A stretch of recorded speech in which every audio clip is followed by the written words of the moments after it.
up, you guys? Welcome to The Imagination. I'm Emma, and we are back this week for the third week in a row with the absolutely beautiful, wonderful, inspiring, and I just love her so much. My dear friend, Molly Skye Brown. Molly, welcome. How are you doing, girl? Aw, thank you so much. I love your intros.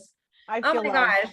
I know. For people who don't know Molly, we just did 2 previous episodes. We're going to have, all of them have been really separate conversations. So you don't necessarily have to follow chronologically, although it helps to understand the context. But for those of you not familiar with Molly, or if you're just tuning in this third time and you haven't listened to the prior 2 episodes, Molly is a survivor. She is a multiple rape survivor. She was actually recruited by Ghislaine Maxwell and Epstein. We covered that in our last episode. She's had some interesting things happen in her life regarding that group of people. And we're going to talk a little bit more about that today because there's been some stuff that's come up in the news. But all those things are just such a small part of who Molly actually is. Molly is a podcast host. She has this awesome podcast called Let's Be Frank that is linked below, and I want you guys to go support and follow. And she goes actually deeper into much more of the stuff that we talk on here. Her entire story is broken down, hours and hours and hours of content that you guys can learn more about her. She's a mother, she's a wife, she's an entrepreneur. She has multiple projects that she does, including continuing the performance aspect from when she was young. She's a performance coach. You can go learn so much from her, especially singing, which is her main passion. And she has a bunch of other businesses too that I don't want to talk too much about because I think she has some projects coming up that are soon to be released that I want to get into later on in the episode. But with all that said and done, there has been some interesting things in the news lately. And how do you feel, Molly? I want to start by talking about all this Epstein stuff is coming up again. And Virginia, I don't even know how you say her last name. Giuffre. Yeah, I learned. I got the crash course on all the Epstein people last year. I was like, who the hell are all these maniacs? Yeah, I see. I hear her name, but I could never retain it. So Virginia Giuffre, how do you feel about all the stuff that's starting to come out now and about Prince Andrew and Epstein? Well, first of all, let me address the beta kitten ears. Let's talk about that. We were just talking about that right before. You went to a really fun event yesterday. Yeah. So we went to MegaCon yesterday. We really love a lot of the community, and then I also completely understand the dangerous parts of any community, any kind of costume or fantasy play, or the hypersexualization of characters and stuff like that.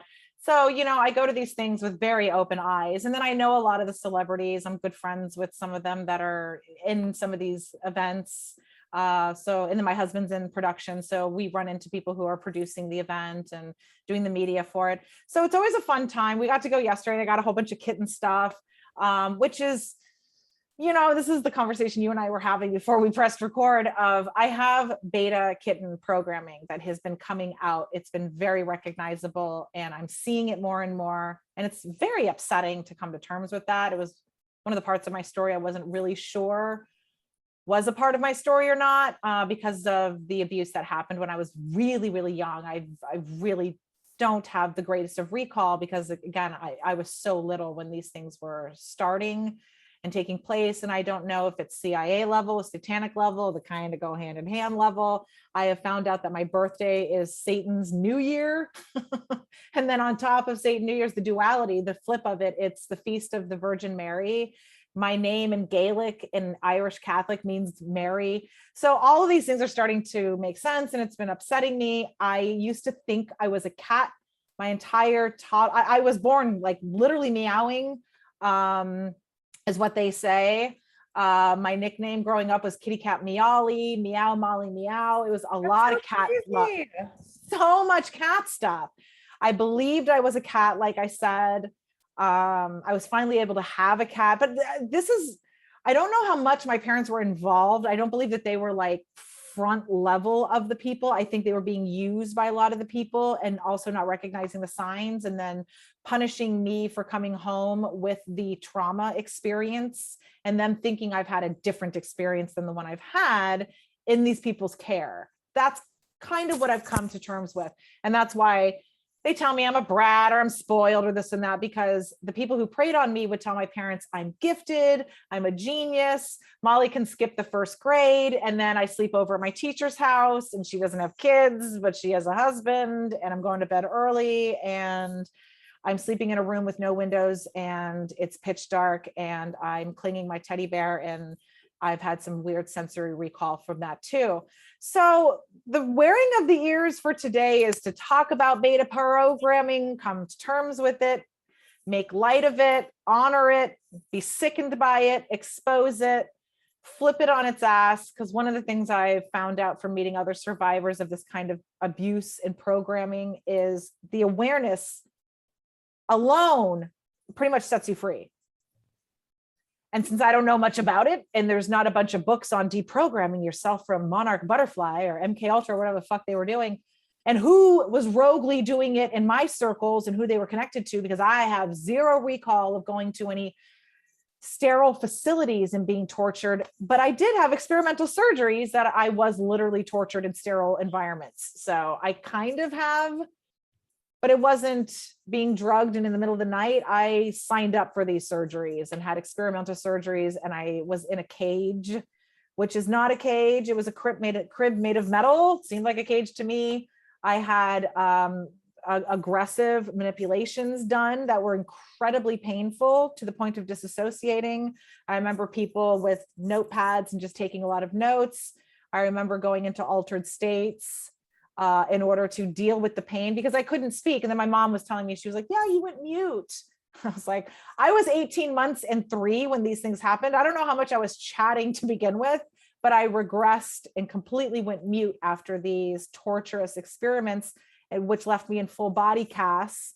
And another thing I was telling you, you don't wear underwear when you're in a full body cast with your legs spread, because you have hip issues is what they're saying you have. Whether I do or don't, I'm getting another hip replacement in 2 weeks. So it's still a thing. And I still have the surgeries. And they said I wasn't born with it. They said they tested me for hip dysplasia when I was a baby, but my mom said they missed it because my mom had it in both of her hips. So they were looking for it for me, and they said I didn't have it. And then by the time I was 18 months, I think my legs were off. But also, if I'm having a lot of weird abuse, they could be messing up my skeletal system. So I have no idea what's real, what's the truth. All I know is I have recall. I have recall of being drugged and paralyzed. I have recall of being operated on in scary environments of research labs. I have recall of being in a full body cast that came up to here with arms, couldn't go down, and no underwear. And there's a complete cutout of the cast so that you can go to the bathroom. So I had to be very trusting and just surrender to that entire situation that lasted a very long time. And then I was pulled around in a wagon on top of it. So my memories I don't have good memories. I don't have many memories. And the ones that I do are all not very nice, not very fun, not very good things happening. So it seems upsetting to me the more it's been coming back. One of the things I talk about with my therapist, I have a male therapist for the first time, and I agreed to that just for exposure therapy. I was like, all right, here we are. I need to trust this guy, and I need as many people on board and trusting me as possible so that we get something, to do about it, to happen about it. So I was telling him about a lot of the recall that I've been having, and that I believe that I've had MK Ultra programming either through CIA stuff, because my main pedophile in my neighborhood was ex-military, Purple Heart recipient, helicopter pilot from Vietnam. And so I didn't know if it was through him and the military stuff. Looking back on it, I wouldn't have thought that. I had no idea what a CIA was. But now looking back, I don't even, or if it's satanic abuse, but they seem to go hand in hand, because according to CIA operative handbooks that I'm reading about MK Ultra, the acronym for Satan is basically a self-destruct code word for people with programming to want to commit suicide, which that makes sense. because I've constantly wanted to commit suicide. And I always think it's the devil telling me that, because I was raised hardcore Catholic on top of it. And that's what we're told. It's the devil, the devil, the devil, the devil. Oh, so all of that makes sense. So the ears are, I'm honoring them. I think they're super duper cute. They are really cute. You look darling. I You wore them always all day do. yesterday. You're not. Oh. Well, and then I also understand that there's a sex appeal with them, and I wanted to be sexy for my husband. So there's a little bit of that in there. So I understand the beta kitten programming is to be hypersexualized and almost animal instinct, to the point where you're the aggressor, so that you can be used in CIA work. You can be an influencer. They want you in model show business. They want you influencing sexually, because sexual influence is actually really, it works very, very well. If we've noticed, we live in a hypersexualized everything. Sex sells, you know the phrase, sex sells. Sex sells everything apparently, and they're trying to get younger involved. And then doing experiments, the Nazi experiments that they were doing after Nazi World War, and they brought over the Nazis to America. They were doing all these pedophile experiments to get kids sexually activated as young as possible, so that they look like they're the aggressors too. And then it's, well, this child's a sexual maniac and I'm just trying to help.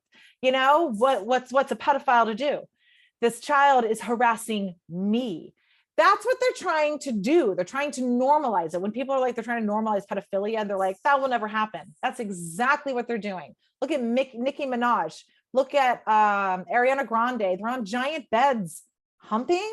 Like, really? Is that as creative as we could get? Is girls have vaginas and sex? Like, that's so basic. And yet it's such programming. So I'm honoring it. I'm aware of it. Cats are sacred to me. They're the protectors and the guardians.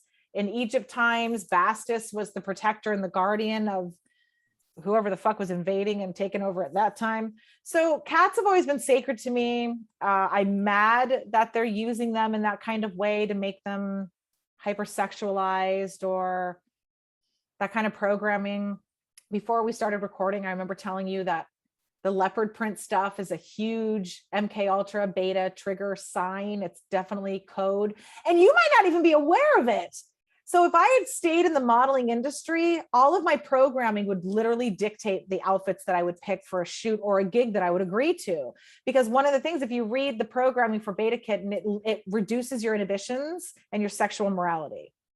So now you're willing to do anything. You're willing to put on the Ariana Grande baby doll dress and sing like this and get on a big stage and, and it's like, no, stop that. Oh my God, what is wrong? Like a pedophile's daydream. Hypnotized as well, because they're paying her well. She's showing up on set and they're literally saying, this is what you're wearing. And then we're told not to be combative, not to be difficult to work with, or they'll blackball us. They'll call and say she's arguing with this, she doesn't want that. Like, and then they think it's an artistry war. It's art. And it's like, no, then you should have told me before I got here.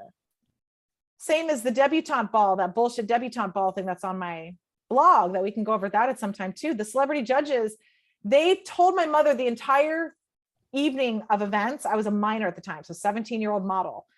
They told me the entire evening events what to expect, because I don't like surprises. So my mom told me, and then when I got there, some handler woman told me that I had to go meet with the judges privately in a limo or I was disqualified.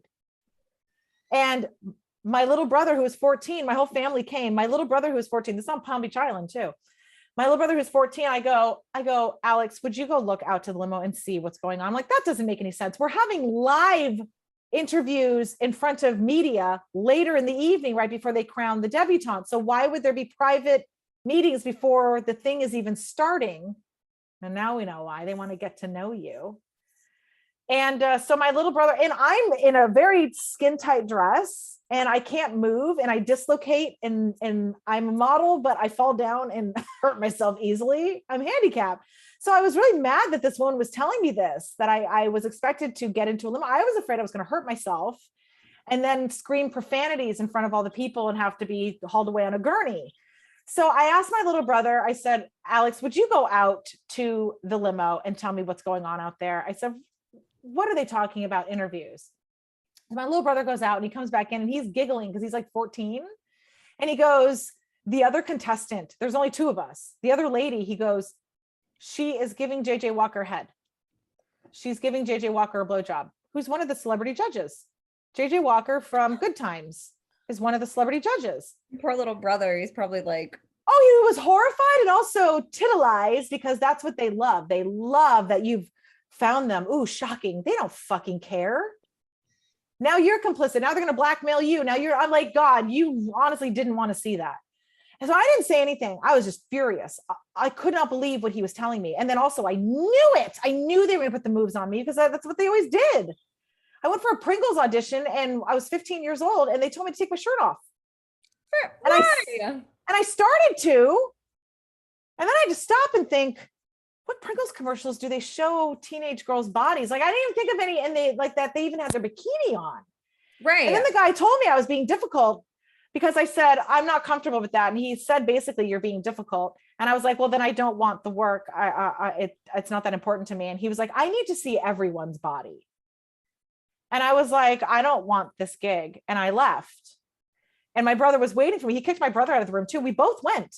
The only reason I was allowed to go was my older brother, who was 19, was with me.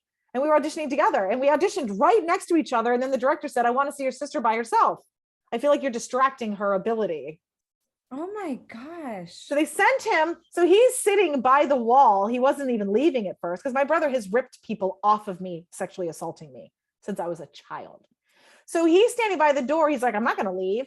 And then the director goes, I need you to leave. You're distracting your sister, which he was not. We'd acted together. We performed in Greece together at the Burt Reynolds Theater in Jupiter, Florida. He was Danny and I was Sandy, which was also very awkward. But we can work together, people, okay? We played boyfriend and girlfriend in a non-incestual movie or film, live musical. So I was like, we can handle this. So I was like looking at my brother like, please don't leave the room. It was really scary. And he went out. Because again, he's a child compared to these people. He was 19 and this man is in his 30s or 40s. So my brother left the room and that's when the man told me to take my shirt off. And I didn't have a bikini on under. My agent told me what to wear. Look like a young girl. I remember I had on, I think a Guess shirt and shorts. It was just blue and white with blue shorts or white shorts. It's just all American look. I want to think it was for like difficult. That must mean that you were the exception, that most of the people that go in are not difficult. And that it is. I just read that yesterday. I was reading model testimonies where they're like, most models just do it. They'll just do it. They'll just take their shirt right off. I read one of them, the girl was like, I was down to my underwear and I was 14. So I had my Mickey Mouse underwear on and thinking, my agent didn't tell me about any of this, nor warn her. They should say if it's not just, I mean, God, I don't even know how to put it into words. If my agent had said, Molly, if anyone ever tells you to take your clothes off or your shirt off at a gig, report them or tell us, I would have known what to do. Instead, I had to think, does Pringles have half naked teenager underage kids in their ads? Like I didn't have a bikini on. This man would be watching me in my bra. So that was running through my head. So that's more of the conditioning is they want you to be a model. They want you to be an influencer. They want you to be a reporter, a journalist. If you've ever seen in LA, KTLA, I mean, the whole Ron Burgundy joke of San Diego, they're all pageant looking reporters. Today in news, a thing happened. They look like beta pageant queens. It's very, very bizarre. It's very, very bizarre. So I've just been acknowledging it, reporting it, seeing it, realizing I got out of it. Thank God I did. Thank God I found my husband. Thank God I didn't marry one of these creeps that they kept trying to set me up with. Oh my gosh. The cover girl stuff that they were trying to get me to sign with Ghislaine Maxwell and my recruiter. Yeah, can you go into that just a little bit? I don't know if we covered that on air. I know we've talked about that off camera. Yeah, so I'm trying to think like how many times this actually came up, this cover girl thing, because they don't actually they never tell you straight up what's happening. They're never like, Molly, this is the situation. We have a gentleman who's not being received by his family and he needs a nice girl to make him look good. You'll be paid this amount of money and we expect X, Y, and Z from you. No, it's They lure you to a party, they drug you, rape you to the boy they want to traffic you to, make you complicit, and then tell you afterwards the contract you have to sign. So I had to take a lot of notes when I kept seeing this behavior kind of repeating itself with these older men who were very, very wealthy, who wanted to have anything to do with me when I was a minor, let alone now I'm at an Epstein party. And I guess I was like 22, 23 at this point. And so this recruiter that I met, that I told in the last episode, I met this human trafficker through Columbia Hospital when I had a nervous breakdown after being abducted and raped by the producer, Dargan Watts, his company Birchmore Group. His name is Dargan Birchmore Watts. And I agreed to go to dinner with him. He owns a talent agency. It's licensed and bonded, legit talent agency. This is why I trusted him. I met him through a photographer who introduced me to him through Donna Wright, who managed Pink and the Backstreet Boys at the time. And I did an event through MTV at the Hard Rock Live in Orlando, where I met Dargan Watts. So Dargan abducted me from a business dinner. I was willing to go to dinner with him to talk about singing and performing, modeling. I don't know. We didn't get anywhere other than being raped for his business. And like I said, it's apparently a licensed and bonded, insured talent agency that is recruiting talent and then apparently abusing them. And I don't even know if he recorded me, because after he raped me and I was laying there, I think I said on the last episode too, he walked over to the left, which where I had seen when I came in the room was the bathroom, and the desk was to the left before the bathroom. And I figured he was going into the bathroom to get something to clean himself off of me, because he jerked off and came on my womb, my stomach. It was absolutely disgusting. I was horrified at what he was doing. So I figured he was going to the bathroom to clean me up as I was laying there just shaking and traumatized. I couldn't get up. I was stuck on top of it too, this huge man laying on me. And so I finally look over to my left to see what he's doing, because it's taking so long. And he's bent over, his pants are down, his ass is exposed. I thought I was going to vomit, and he's at his desk. So the end of the bed, I'm laying on it. Desk is here, bathroom's here. I look over, yeah, he's bent over his desk on his computer with his pants down. And I couldn't believe that I was seeing that next. I couldn't believe that was the next thing I was seeing. Yeah, and I was like, doing? Writing an email? What is he doing? Yeah. Why are you on your computer? Why is that your next thing? Was it on the whole time? Have you recorded me? That's gross. I was very, very scared. I had no idea what he did. And that's when I started crying and getting louder. So that's when he stopped and he went into the bathroom, and then he came out and I guess cleaned me off and told me to get up, and I couldn't move. And I told him, I said, I need help to get up. I said, I'm stuck. And he helped me up, and I was like stuck still. And I had to rely on him to get out of his own house. Oh, it was awful. It was disgusting. So yeah. So then a year later, I had terrible anxiety, agoraphobia. All of that had been compounding throughout the year. And it finally erupted around the anniversary of the abduction and rape, which I hadn't even realized that that's what was going on. But a lot of the sensory stuff of the time of the year, all of that was encroaching on my subconscious, I guess, and reminding me. And it just made me very upset. So I wanted to kill myself. That was the first time I wanted to kill myself. And I went to that hospital, and my roommate ended up being a fucking human trafficker for Ghis-lane, Maxwell, and Epstein. And I know I went into this on the last episode about her mansion, and her bedroom was like a fireplace in it. And I think I even remember her telling me she ranked up above her brothers and her own parents in her house. That's why she had the biggest room. I think she was telling me like, that's the master's suite. And I was like, how do you have a bigger room than your dad? And she was basically telling me she had more clout than most of her family for the shit she had survived and they'd put her through. Oh my God. And I didn't know what that meant. And I wasn't about to say, let's dive in while we sit in this room you speak of. Well, yeah, because you didn't know who she was at that time. She's telling me there's video cameras, her brother's a rapist, her dad's an elite. Like, yeah, let's get into family dynamics and see if I make it out of here alive. Right. That's what I was thinking. Like, I was scared. If my brother had been there with me, I would have been like, tell me more and let's get the fuck out of here, dude. You know, I had to play it cool, then be like, so what's happening? And keep it on the down low as much as possible. So she starts telling me about this guy, Kurt, the heir to the Campbell soup. She said this guy Kurt is familiar with me, which I thought was a lie. I knew it was a lie because I think I said this in the last episode. I had only made like local papers. I was a big nobody. I sang the national anthem. I worked at a local recording studio. I made the paper playing Grease, Sandy and Danny with my own brother at the community theater run by Burt Reynolds, like supported by Burt Reynolds, the Burt Reynolds Institute, who I also thought was a creep.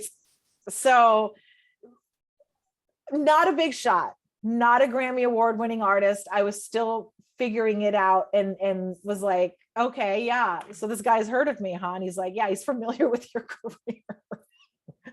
I was like going along with it. Because again, the extent of my modeling was like that stupid Palm Beach Island debutante ball fake thing for a radio station, which is embarrassing. It's a radio station debutante ball. Like I did it for experience alone. You didn't get paid anything. I needed more experience to get over my nerves, to be able to talk, to be able to interview better. I was doing pageants. I was getting into college. Like, again, I wanted to be a reporter or a journalist in college.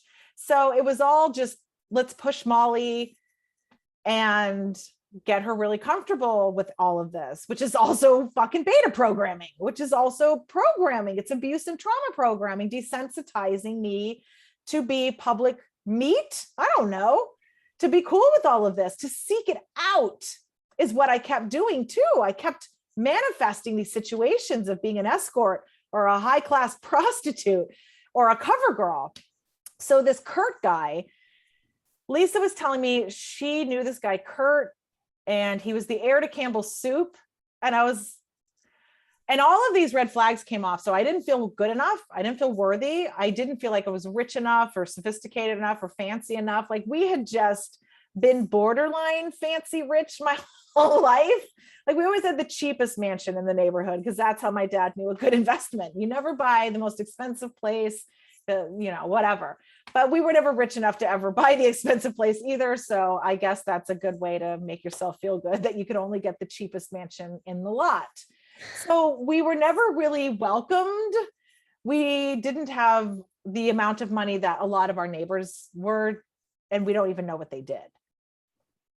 So she tells me this guy, Kurt, is a millionaire, but he is not entitled to any of his inheritance because he has fallen out of graces with his parents. And she's not telling me in sophisticated terms like this. Like she's like looking through her wardrobe of fancy clothes that she's going to sell on eBay that I think, like I told you, she stole from a bunch of models at these Epstein parties. Because she had all this couture stuff that she was selling all over eBay. And like a $50,000 motorcycle bag and all these things, right? Like the Balenciaga motorcycle bag. She kept trying to tease me with it. She gave me one at my bridal shower that she got at the department store. I looked it up, it was worth $25, thinking she was going to entice me back. Oh my God. I don't even know if I've even gotten into this that much with that bridal shower. So this human trafficker was supposed to be one of my bridesmaids. No for my way. wedding. That's why I have pictures of her. She was a no-show to the wedding, but she came to the bridal shower with her own handler. And I was like, Lisa, what do you mean you have to get clearance? Like she was telling me she needed to get clearance, which I think from Ghis-lane. She was saying she needed to get government and attorney clearance in order to come. And I was like, to come to a bridal shower? And she was like, yeah, I'm hoping I can come and I'm hoping I can come to your wedding. And I was like, it's in 2 weeks. You already have your dress. What do you mean? What are you telling me? So then she comes up, she shows up, and I'll show the pictures. I'll go through the blog in a few minutes. We'll pull that up in a second. I'll start showing some visuals. Yeah. So she shows up to this bridal shower. This is a guy that I met on my own. This guy, Patrick, that I met was my first husband. I met him through AOL, like love at AOL. Oh my gosh, AOL. Yes. He was an ex-bodybuilder and he really liked me. And we went on a couple of dates and he really loved my singing and he wanted to support it. And I felt like he was really safe. He was active in his Catholic church. He's part of some secret order brotherhood shit. No, I'm not fucking kidding.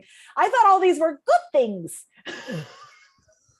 I was like, my parents are going to love him. He's a devout Catholic. He's in some secret brotherhood. He already has a house. He has a nice car. He's had his job forever. He's a senior systems analyst for a huge corporation.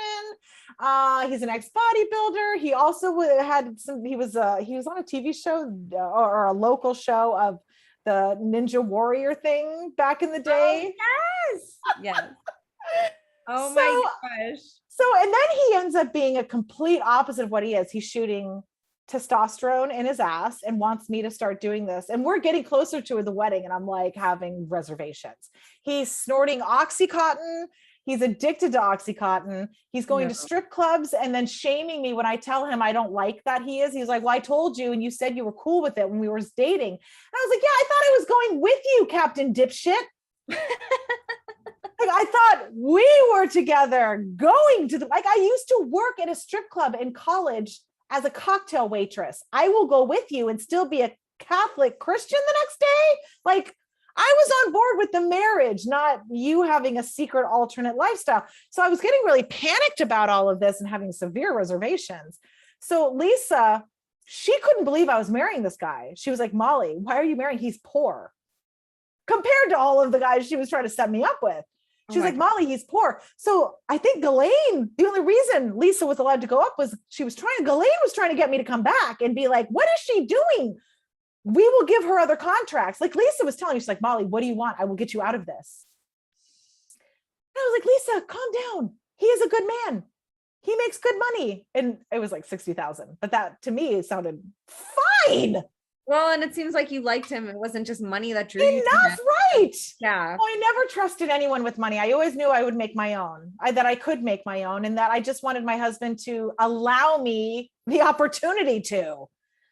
Once I got close enough to the wedding, I wrote out of my vows, obey, because I was getting that nervous of him, of my husband. And he was furious because he was devout Catholic. We even did pre-Cana, which is the final Catholic ritual weirdness thing, where you go to a Catholic facility as adults and you go through the final shit that you and I were talking about of confirmation and confession and stuff. They said we were the poster children for Catholicism. And side note, can you talk about, you sent me the photos the other day of the communion bread. Oh yeah. Oh, I don't know if I have that ready to show, and I have it in my photo album. Oh, you know what? I can just pull it up right here. And I have so many screenshots that I was just afraid I'd be like showing you a million things. What's that? I said for people listening, you can Google this if you're not watching it on YouTube. Right. So this is, and we can post the link of it in here. It's a CIA document of the CIA, the government, trying to understand satanic rituals that they were being called to investigate when people would escape, survive, report it.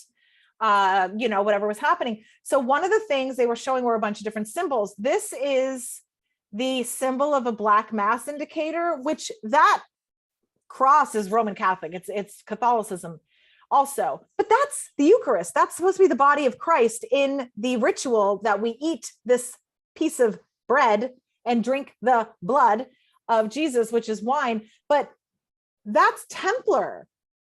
That's not Jesus. And no other churches, I think they even do the Eucharist. They don't even do that part where you eat the body and the blood. I don't think any other religion even does that. I'm not sure. Yeah. No other denomination. Yeah. And then on top of that, I think I showed you this sign too. When I lived in Pebble Beach and was being preyed on by the pedophiles on the street. So my older brother would ride a skateboard and we'd ride our bikes in Pebble Beach. We lived in this private part of Pebble Beach, the gated community on 17 Mile Drive by the golf course. And it was very private. And even to get in, like to do a scenic tour, you had to pay. So it was very, very, very, very private. And then we also lived in the Del Monte Forest, which I guess is hugely pagan in and of itself. And I remember I would sit on the ground and I would watch my brother play, and I would play with little cars and my toys in like the little gutter part of the street. And I remember I would see this sign in chalk. It is a satanic symbol to let others know that satanic rituals and practices and members and pedophilic activity is happening near this location. And it was literally outside of my house. What's the symbol called? Does it have a name? It says the sexual ritual symbol. That's all it says. It looks like an inverted cross at the bottom. It looks like some sort of union points of the male and female. arrows. I don't know what a lot of it means, but it says this is used to indicate the place and purpose. It is often carved into stone or painted on the side of the road to show present use of the location. And I remember I'd look at it and it would be in chalk. And I remember looking at the symbol and I was like, it was such a, kids were just willy-nilly creating with chalk. Like we had chalk hopscotch and stuff with kids making art. And I was like, but an adult got down here on the ground and made this with chalk. It didn't make any sense to me. So it never registered as anything I needed to be like, Mom, what is this? You know? Right. Yeah. Or I thought it was, have you ever seen them do like they spray paint parts where they show a cable is and you'll see like weird symbols and stuff? I had no idea if it was for that or that. But yeah, looking at the CIA, that, yes, I have absolutely seen that particular symbol when I was in very deep with that stuff happening in my neighborhood.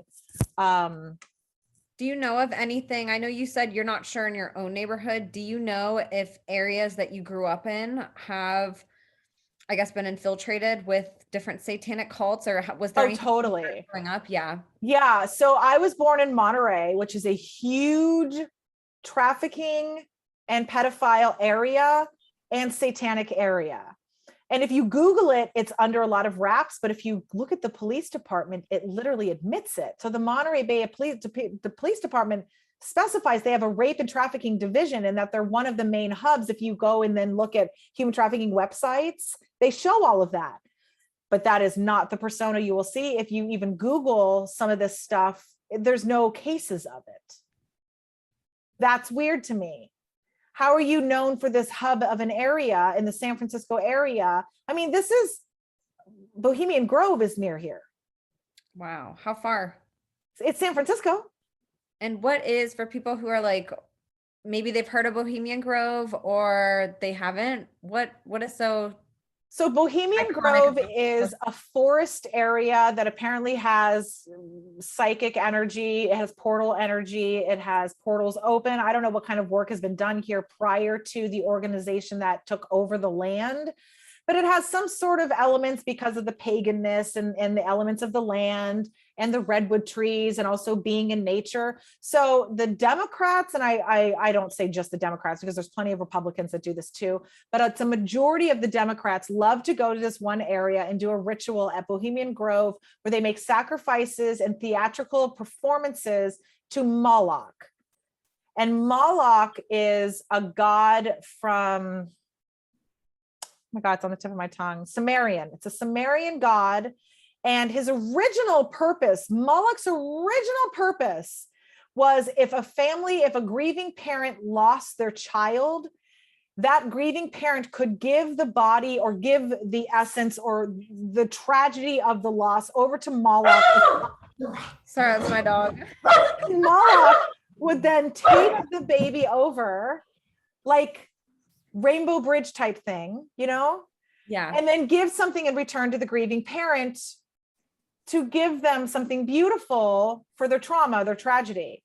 Well, Satanists spun that on its ass and saw, oh my God, those people give a dead baby to Moloch and they get a prize or they get rewarded or they get something. So then they have taken it by proxy of, well, if I kill a bunch of kids, Moloch will give me shit. And energy is energy, karma is karma, belief is belief. It will happen until karma has to start balancing itself out and say, holy shit, stop making these choices that are really, really horrific, that are having an energetic butterfly effect, for, you know, the best way of putting it. Because of course it does. Even if nothing is coming from the energy, even if Satan can't give anything and nothing can come of it, let's say you're doing it on behalf of someone rich and then they give you money. Well, then you've been given something. Let's say something happens because you have now ruined the family's life and now a community is coming together and now things are happening and you're taking credit for it now. So that's how they'll use that logic of we create a catastrophe because then it inspires humanity. So that's how they look at it. They're doing things for the greater good. They always have to scale back anyway. So let's get creative and at least do it theatrically and ceremoniously and ritualistically. And, you know, it's really dumb thinking, quite honestly. because we could also just do it the right way and it'd be way better. So what they do with these rituals at Bohemian Grove is a lot of trafficking of foster kids, predominantly male and transgender. And they have a whole pan type theme, which is free sexual nature and having sex with anything and anyone, liberation, and having that all be part of the ritual. Sometimes they'll kill people and then they act like it was all just theatrics. What's his name? Alex Jones got in with a video camera. He recorded some of it. So they have a giant statue of Moloch, who's an owl in some of their depictions, which the owl, they say it's wise. Owls are one of the stupidest animals. They're not wise in the slightest. They have one of the smallest brains and they're just pure predators. So I think it's really interesting how they have these symbols and they're like, oh, the wise owl, you are learning to be wise. When really you're using 0 of your brain, just like an owl. And doing really stupid shit that if you knew better, you probably wouldn't be doing, just like an owl. And not that an owl is doing stupid shit, but what I'm saying is they have tiny, tiny, tiny little brains and all they think about is eating and killing. Owls are not lecturing the public like we see in Winnie the Pooh. You know, they're not the teachers. You know, you don't see a school of owls instructing geese on how to be a bird. They're dumb predators. They're beautiful and they're mysterious and their heads spin around. And I'm sure that's for a fact if you're into exorcisms. I was going to say that alone can be very demonic looking if you see it on a video. Right, exactly. So that's Bohemian Grove. So I grew up in San Francisco. My mom was a bra-burning feminist, a diehard Democrat. Her claim to fame recently, she said she's so happy that she turned her Republican husband Democrat. And I'm like, wow, you are missing the point. Literally missing the point of everything I confess and tell you. It is both sides. Both sides are complicit. Both sides are corrupt. I think we've had a discussion on this. It is America alone, USA alone. It is a $153 billion a year industry for trafficking, not just sex. I'm talking human trafficking, harvesting, organs, satanic, all trafficking, $153 billion a year in drugs and all that stuff too. Just America. And then on top of it, it's a $53 trillion a year globally. So you can understand why money was created if we're selling humans. And then the Rothschilds and all this stuff creating the money system and the Titanic. I mean, there's also many things involved if you look into the Titanic, they were trying to cover up a lot of the banking system. And then they killed, who was it? Morgan and Morgan, who they wanted. There 3 people on there? They were supposed to be they were against the banking. Bye. Right. All died that night. You never hear about them. Nope. We only hear about Molly Brown. Yeah. 100%. Yes. It is It's interesting fine. how little of our history that we actually know and what they tell us for us to see and what actually happened that we don't get exposed to. All those things are really fascinating. It makes you really question, especially the programming behind the Titanic. Remember that movie with Leonardo DiCaprio and what's her name? So hypersexual. Yes, and classist and all this shit. Yes, it made it seem very romantic and so tragic. And the accident part of it where it hit the iceberg. First of all, move the fuck over, Rose. There's room for both of you. There was room. There was room. It was oh my God. And if he laid on you, you guys could cuddle for warmth. Exactly. They missed the plot. They really did. They exposed nothing. I remember seeing that movie in the theater and I hated it. I cried. I hated it. Oh God. I was sick to my stomach. Now I would probably be sick to my stomach. Hyper romanticized. They got nowhere with any conspiracy that I was like, I thought they were going to legit talk about the Titanic and the riches that were on it and the stuff. And it was like this side story of like one of the French girls. Oh man. It's like, you have failed me. The cinematography was fantastic. I remember the boat sinking. I was like, I'm captivated. It was. I know. Watching it now, the graphics probably don't look as good. So bad. It's like King Kong back in the day. Yes, it was groundbreaking though. Whenever it came out, you're just watching, you're like, how is this happening? Oh my God. And that's all by design. And MK Ultra, the CIA, the Satanists, the Hollywood, they all work together to create this huge illusion that we're all part of. And that's what I wanted to talk about. I wasn't sure my beta kitten programming. I was just seeing it everywhere. So I wasn't sure if my indoctrination was through social media, or not social media, but pop culture. And talk about a little bit, what is beta sex kitten programming for people who are like, what the hell is that? Like, so MK Ultra, and it's really elusive. It's very hard to get information. Luckily, a lot of survivors are coming forward and they've pieced some things together. They're writing some books, they're writing some blogs. There's a couple different things. I've met a couple other people who have had that kind of training, some of it more acutely in a facility, some of it more a roundabout in the way mine was. Some of them, their parents were their handlers, which it was really hard on abuse, sexual abuse from them. I never had sexual abuse from my parents because I remember my abuser even saying, I can't believe your father doesn't do this to you. Like, your brothers could be doing this and they're missing out. And I'm like, like my brain's just breaking in a million pieces. That's why, yes, that pedophile was performing oral on me when I was 9 years old, saying those things to me. So, that was a sidetrack. I'm sorry. God, that probably might've been very triggering for people. But the beta kitten programming is part of the MK Ultra, which is mind control. So alpha is just regular mind control. They want you to be complicit to trusting the government. The government is good. And that's about it. That's all they care about on the alpha programming. And then the beta is sex kitten programming. So beta, they want you to be sexually aggressive, very promiscuous. They want you to be able to get intel. They want you to be a spy. They want you to be a controlled prostitute agent so that you're a controlled sex agent. You are getting intel from people through sexual manipulation, orgasms, connections, relationships. So that's what they're trying to breed you for. And not everyone gets into that final level of being in the CIA, or what they're looking for are called presidential models. And those are prostitutes specifically for the president only. That way he doesn't get fucked by someone else. That is a trap. They need specific release outlets catering just to the president, like Marilyn Monroe was. And not everyone will have that honor, but that's what they're trying to break them and condition them as children into. And not everyone makes it. Not everyone gets the honor of that privilege of serving the president in that way. Yeah. And then if you don't, you've got the programming. So maybe you'll be an influencer. Maybe you'll be a singer. Maybe you'll sing WAP. Maybe you'll dance around as a cat on stage in a baby doll outfit on your bed with teddy bears like Ariana Grande and sing in a baby doll voice. You know, it's all of this influential. Here's my kitty cat. So you're not earlier before we started recording, we're talking about beta sex kitten programming, and I started hearing a cat, and I'm like, Molly, is there a cat? It's me. I'm malfunctioning.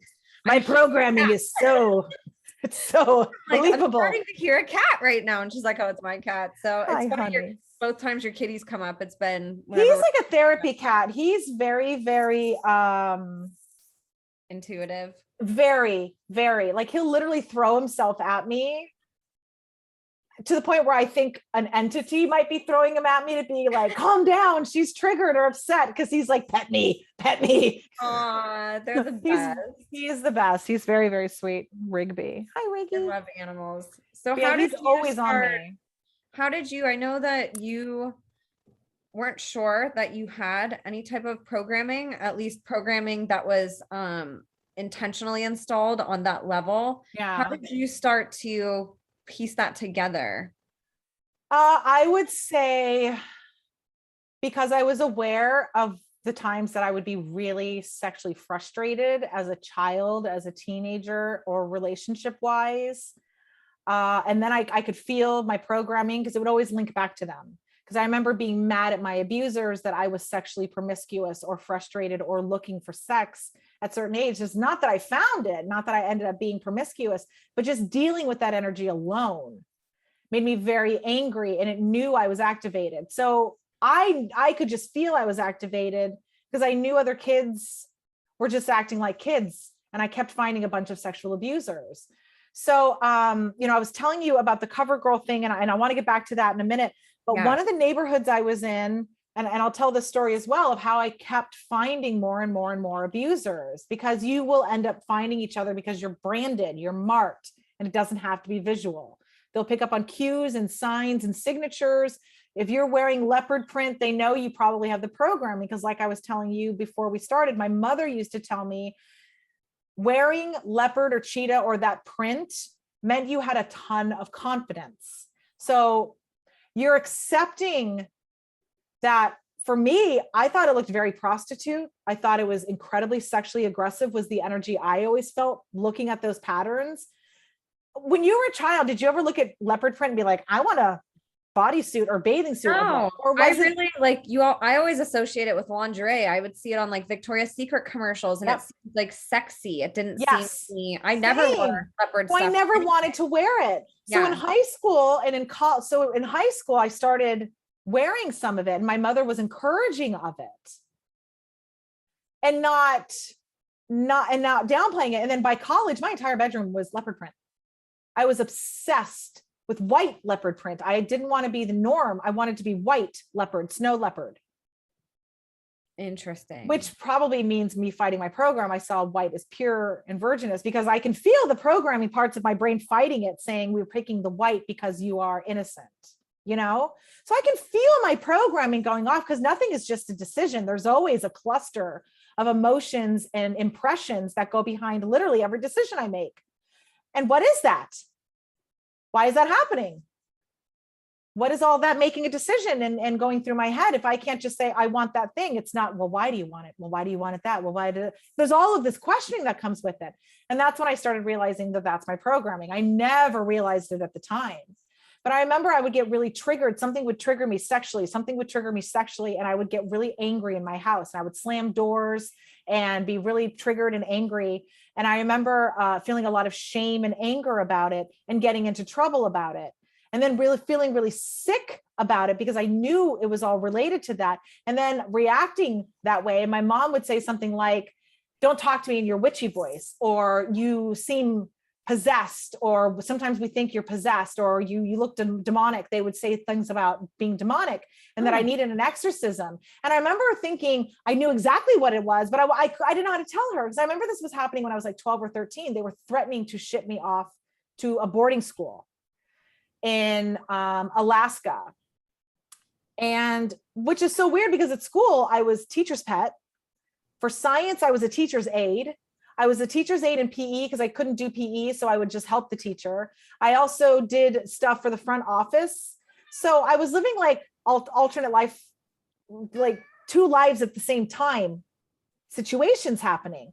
Because in school, I wanted to be seen as a good kid so that they would trust and want to help me and support me and protect me. And then at home, it was, well, why can't you be that here? Everywhere you go, people think you're so great. They think you're gifted. They think you're this. And then at home, it's you're a problem child. You're the black sheep. You don't conform. We can't control you. You're a disciplinary issue. You are always talking back. You won't shut up. You speak out of turn. You know, there was a lot of this weird conditioning of being this elite thing at home. And yes, mother, and yes, father, and may I speak now? And it's like, I would just reject that, also because that's what my programming was. My programming, when I would be sexually tortured into deep states, it was, they wanted me to love the daddy abuse that I was getting, even though my own father was not the one abusing me in these situations. It was, isn't your daddy doing wonderful things to you? Aren't you happy with your daddy? Isn't your daddy great? Thank your daddy. And I would never say these things. I didn't want to say them, but I would hear them. I would hear all of this grooming and conditioning. I would be sexually tortured. I would be in a deep trance state because of the forced stimulation and orgasms that and sensory deprived. I was either drugged or in a complete blacked out state of a dark room or blindfolded. So I didn't understand anything that was happening. And then I thought it was a bad dream or a nightmare, or it wasn't real. And then if I thought it was a bad dream or nightmare, I wasn't about to sit there and be like, oh, let's think about it. It was so fun. No, it's like, worst dream ever, delete. Yeah. So, and then that just pushes it down further in your subconscious, because it really did happen. And you do have that programming. So then that programmed me to seek out much older men. it seeked me in college and in high school to almost accept sugar daddy type situations and put myself into very harmful situations, like going to dinner with Ray Huizinga, who was a multi-billionaire owner's son of the Dolphins, NFL, and I'm 17 and I go to dinner with him and he's assaulting me in front of his bodyguard to the point I'm crying, begging him to stop, telling him I'd been abused as a child and that he was triggering me. And then he's calling my private line after I get home, trying to take me out of the country to a friend's private island in the Caribbean for a weekend. And my mom is packing my swimsuit saying, have a great time, have a blast. I hope you have fun. And then my mom goes, oh my God, your father's never gonna let you go. And I was relieved and also sad at the same time because I want to go on an $80 million yacht. And that seems fantastical. Yeah, and to try to comprehend, it's like how I think we helicopters land on it. And whenever you're young, you're not able to conceptualize what danger type of abuse somebody is capable of, especially broad daylight. What for me, mine was all, I was drugged and at night, except for that one day. Well, and sometimes it was brazen during the day. You know, those two kids tried to rape me and my brother got them off of me. That was the same lady who tried to abduct me. Those are the same people who did in my neighborhood stuff with that same pedophile. I have smell recall of their house, of being sensory deprived again, and have more of that daddy programming there. So I had daddy programming in my neighborhood. And then my first grade teacher that I was sleeping over at her house and being told that I was gifted and I should skip second grade. And this is a public school. They were doing all this testing on me, saying that I was academically gifted. And then I'd sleep over at my teacher's house who had no kids. And her husband would come home and I'd never hear about the husband until he was finally just home. And they had a cat who could do tricks named Tigger. All very weird stuff. If you think about it, quite honestly, the cat could open the door. And why would your parents give you permission to stay over there? You were the only. They were tricking my parents, I guess. They were telling them that I was brilliant, I was gifted, I was like a genius, and they took a ton of interest in me. And they would always invite me over there, literally in front of me and my parents. So I would turn and go, oh my God, a sleepover? Like ice cream, TV, toys, like this is new. All you hear is sleepover. You don't think you're going to watch creepy Disney movies and then drink milk and be in a room that is devoid of windows. And then wake up the next morning and they give you whatever you want for breakfast, and the most expensive thing you can order, you're allowed to order. And they think it's delightful and they think you're delightful and they think you're wonderful and they want to see you again. It's like dates I've been on. And I think that's important for parents to hear, because I think we all too often in society give too much trust to people that work with kids, because we just automatically assume if they're a pediatrician, if they're a teacher, if they're a coach, if they're this, they look have at the gymnastics. Yes, you assume that they have a passion for kids, and a lot of times that passion isn't the same way. Pedophilia in disguise, right? It's an opportunity. You got to wonder if you hate kids, which most people do.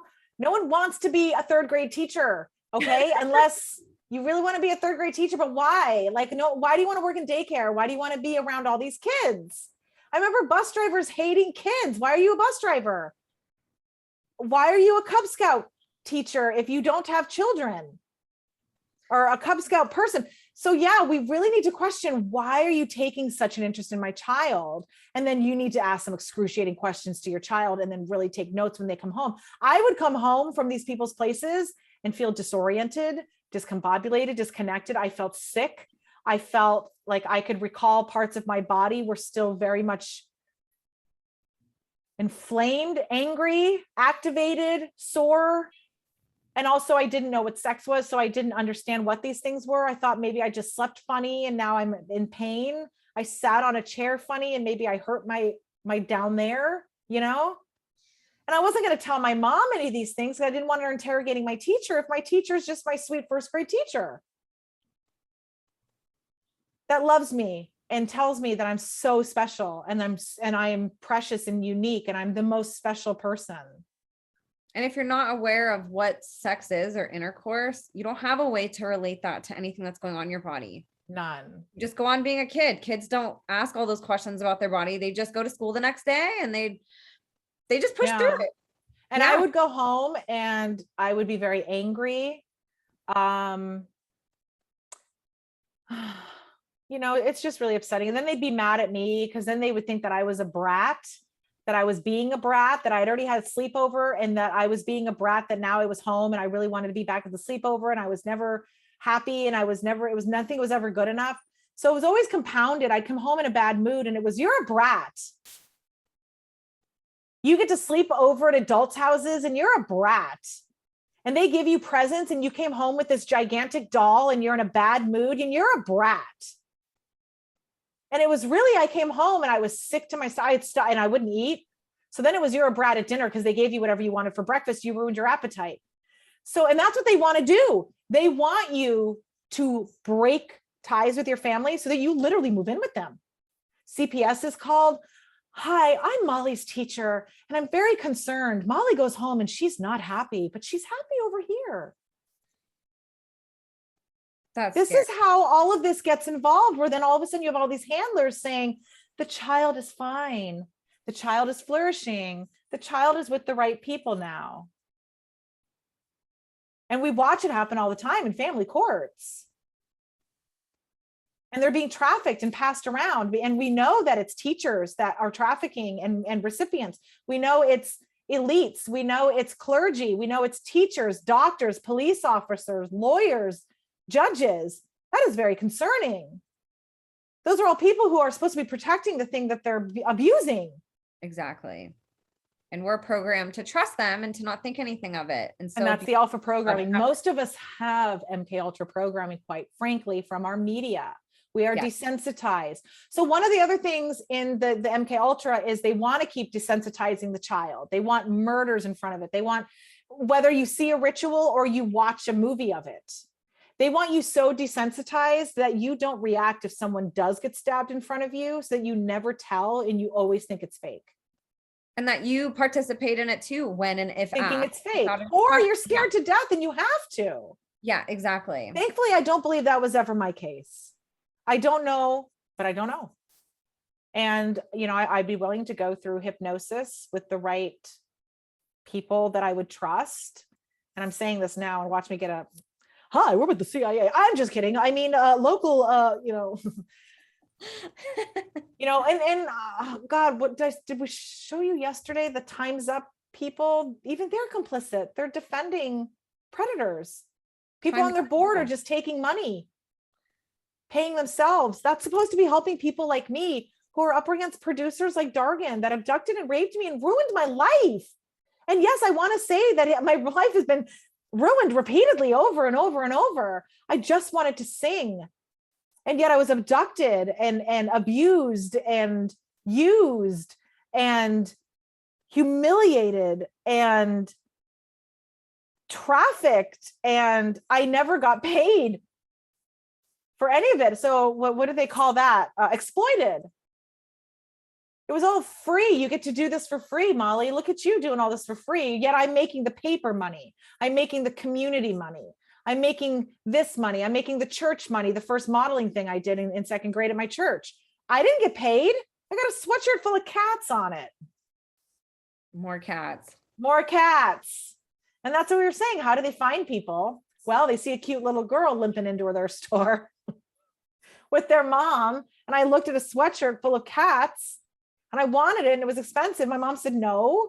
And the woman came over and said, if you'll model that this weekend at the children's fashion show, you can have it. And my mom said no at first, but then it was at our school, the Catholic school. Then my mom was like, oh, well, if it's at your school. So that's her super trusting. I mean, my mom had to trust the people operating on her daughter too. And my mom was my handler, whether she's complicit or not. She was handling me, whether she's aware of it or not. She has a lot of my code words are, Molly, they're not hurting you, they're helping you.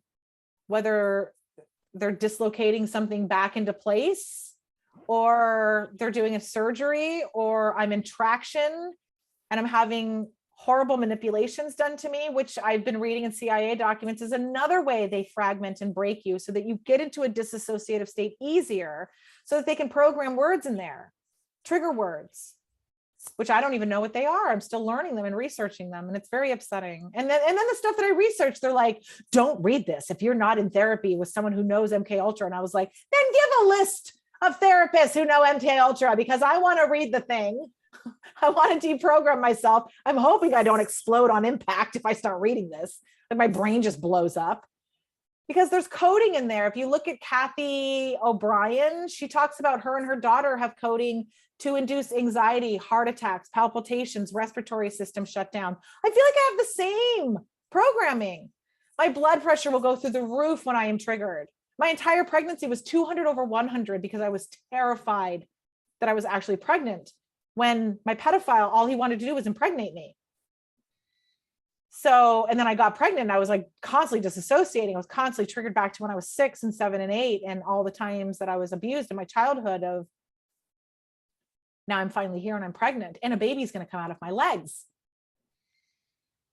So not only is it hard enough to make love to my husband that is a safe person and loves me and adores me and cherishes me, on top of it, it's done. I have to give birth and see gynecologists and have them. I almost aborted the baby on my own just because, and I'm not saying sign up for an appointment. I'm talking the stress alone almost killed my baby and induced a miscarriage. I was considered high risk pregnancy because I was so freaked out about being pregnant. And I was in my 20s and married. In my mid 20s, like it was a natural point in time where I could be having a baby. And instead, I can't tell my husband any of this because I don't even understand it myself. It was just all of this repressed stuff coming up.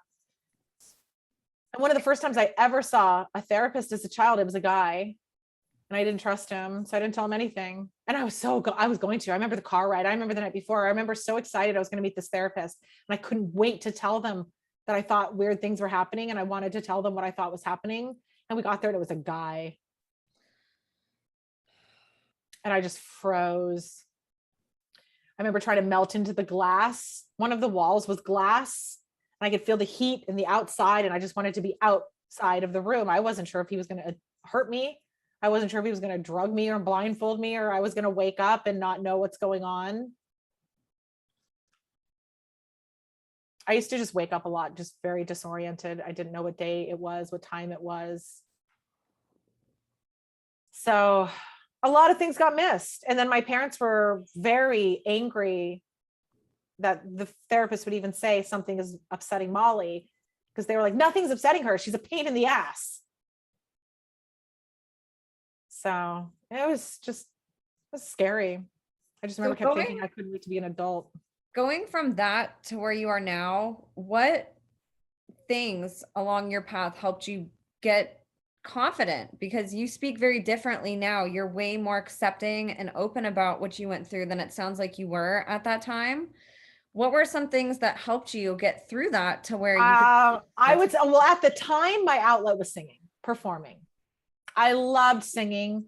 The adrenaline rush of performing and having a huge audience, like singing for the national anthem for the opening Dolphins season. And there was 50,000 people in the audience and I had to sing the song. You know, I was the first singer of the entire season. Insane amount of anxiety, insane. So I had a huge distraction. And I think that's, again, by default, they want you to have such an insane career or distraction that you have free time to think about your abuse. Because had I just been a normal teenager, I should have been coming home and watching TV. Or going out with your friends. Right. No, after school, I worked at a recording studio. I was a model. I was a singer. I was an actress. I was in plays. I was in movies. I was in TV shows. I was in opening sequences. I was in songs. I was in Eurotrash hits. You know, I was not just...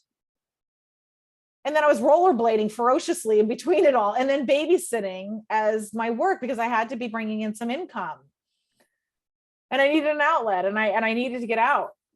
So, I mean, that was my outlet. And then it's so funny that you say I handle it well. My mother was my handler at the time. And again, whether she knew what she was or wasn't, she was. She was my mother. She was my therapist. She was my best friend. She was my manager. She was my PR. She got me in the newspaper. She got me all my gigs. She looked everything up. She drove me to the things. She would be my coach. She would tell me everything happens for a reason. She was my spiritual mentor. She would explain why people are bad, why people are this. But I don't believe she knew what she was in. I give her a lot of grace. Because at the end of the day, I'm still very mad at her that she won't even have this conversation with me. Because she's so concerned about what she looks. And that's sad. That's part of her programming. That's part of, I guess that's that Midwest programming and her meeting my rich Hollywood father. And who knows if she had any actual programming also. Well, she wanted to be a model. She did a little bit of modeling herself, but she lived in the Midwest. She was in Indiana and Michigan. I don't think there's huge modeling aspirations happening out there. And she even told me, and you and I talked about this, she lived vicariously through me, and she would tell me that she was. And I felt honored that she was. I always loved that she was. I loved accomplishing things that she was too afraid to do. I loved that I was bold and fearless, because she said she was afraid of people and would never even speak. And here I was so deconditioned, deprogrammed, desensitized to not fear strangers, to strike a pose, to go be a model, to go be complicit in actively seeking out attention. And then my family would be like, you just want attention, you just want attention. So it was a lot of gaslighting. And then my brother was an actor on top of it, my older brother. He was an actor and did some modeling too. So, and then I thought he would be like, well, maybe he's finally seeing it. Regardless if I want attention or not is a moot point. Is it sinister that I want attention? What am I calling attention to? Am I a talented actress who needs attention in order to further her career? Okay, yeah, that's a fucking thing. Or am I a trauma survivor who's trying to call attention to a thing? They used to accuse me of that. I mean, I've had 2 serious suicide attempts and they're like, Molly just wants attention.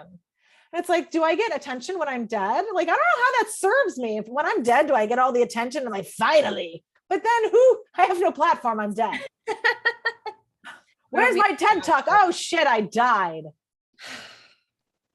It's so true though. And it's interesting because it's when I hear these stories of your mom, you see these 2 dualities where you see this very loving mother who wanted nothing more than to give her daughter the life she didn't have, and who literally sacrificed everything she was doing to take you places and to devote that to you. But at the same time, you see a disconnected mother from connecting more deeply than just professionally to her daughter and actually listening to what is my daughter opportunistic than giving up anything. She was very lonely. She did not have friends. Her and my father were not close. They were not on the same team a lot.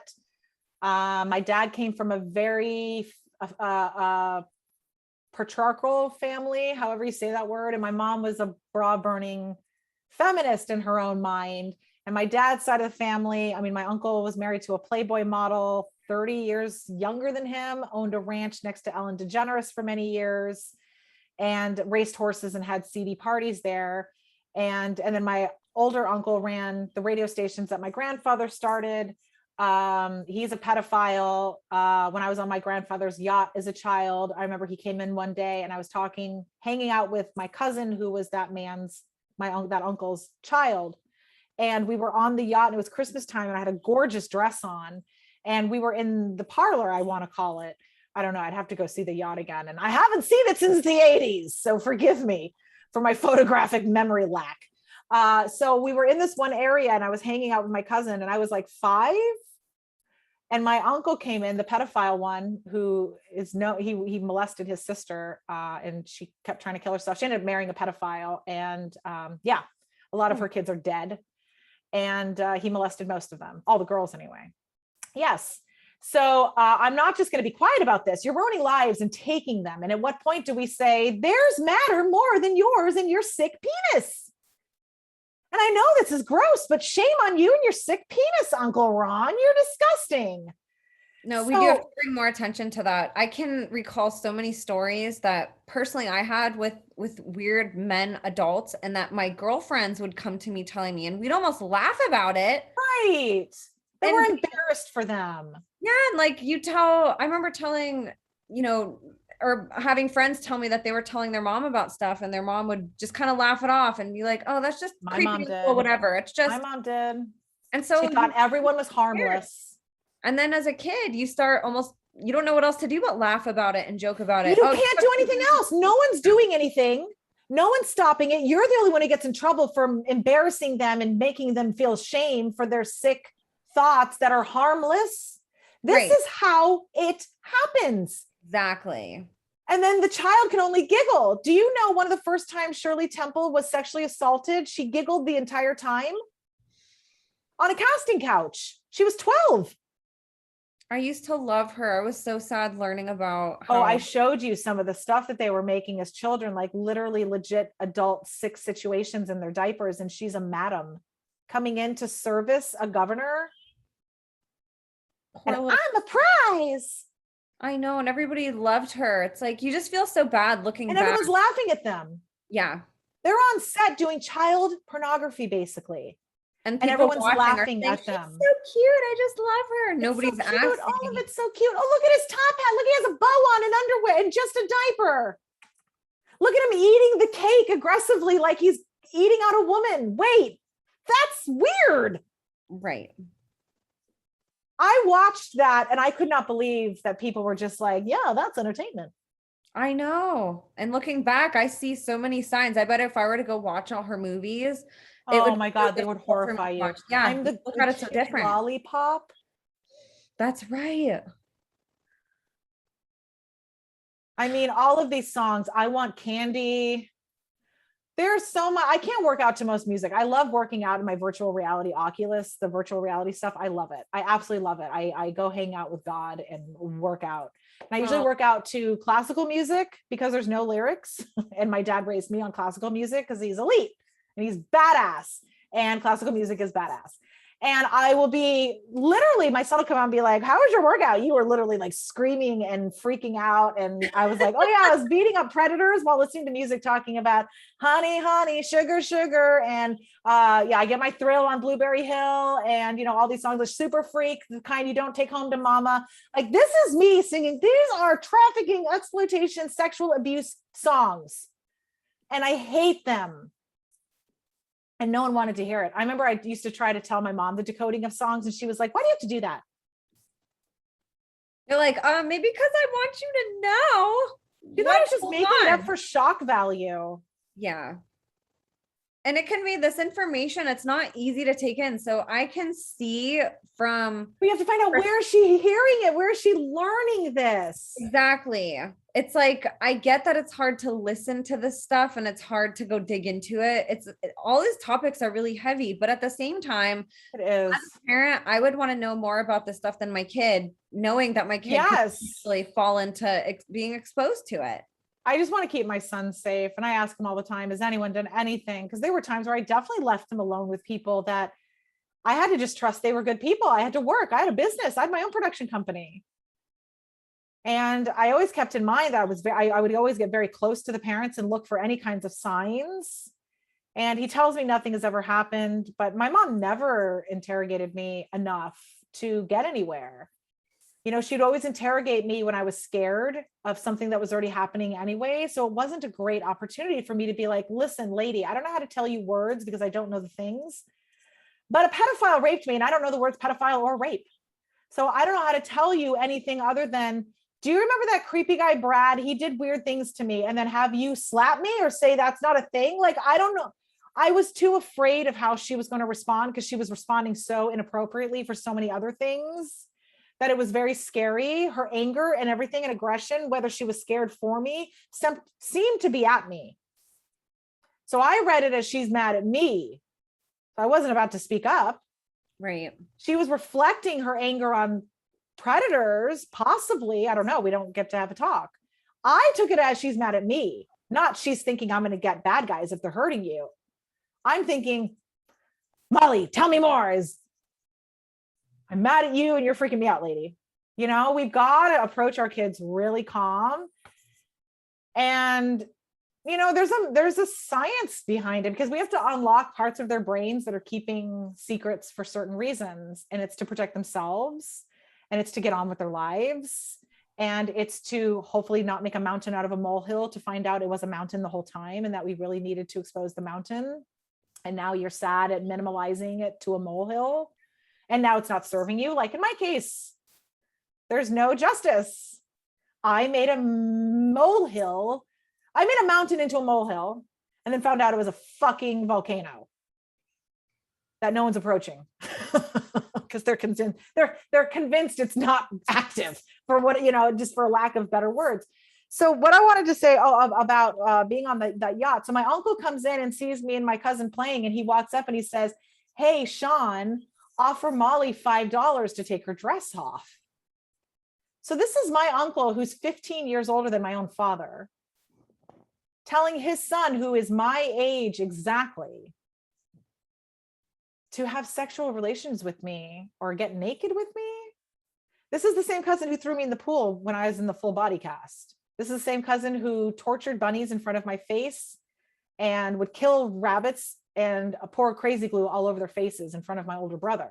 Oh my God. So those are signs of, and this is the same family, my Hollywood family, side of the family, that I know that they hung out with the Rat Pack, who were known Satanists. My uncles knew John F. Kennedy, and they used to funnel hot girls to them. JFK used to call my grandfather's house in Hollywood, that was down the street from Walt Disney's house in Los Feliz. And I mean, this is a family story that I wish my dad was still alive, because it was such a funny story that he would tell me. He said when he was really young, I think it was around Christmas time, because like I said, my dad was like 15 years younger. He was the oops baby. They didn't believe in abortion. They were hardcore Catholic. And his parents were like in their 50s, like way later, having this child.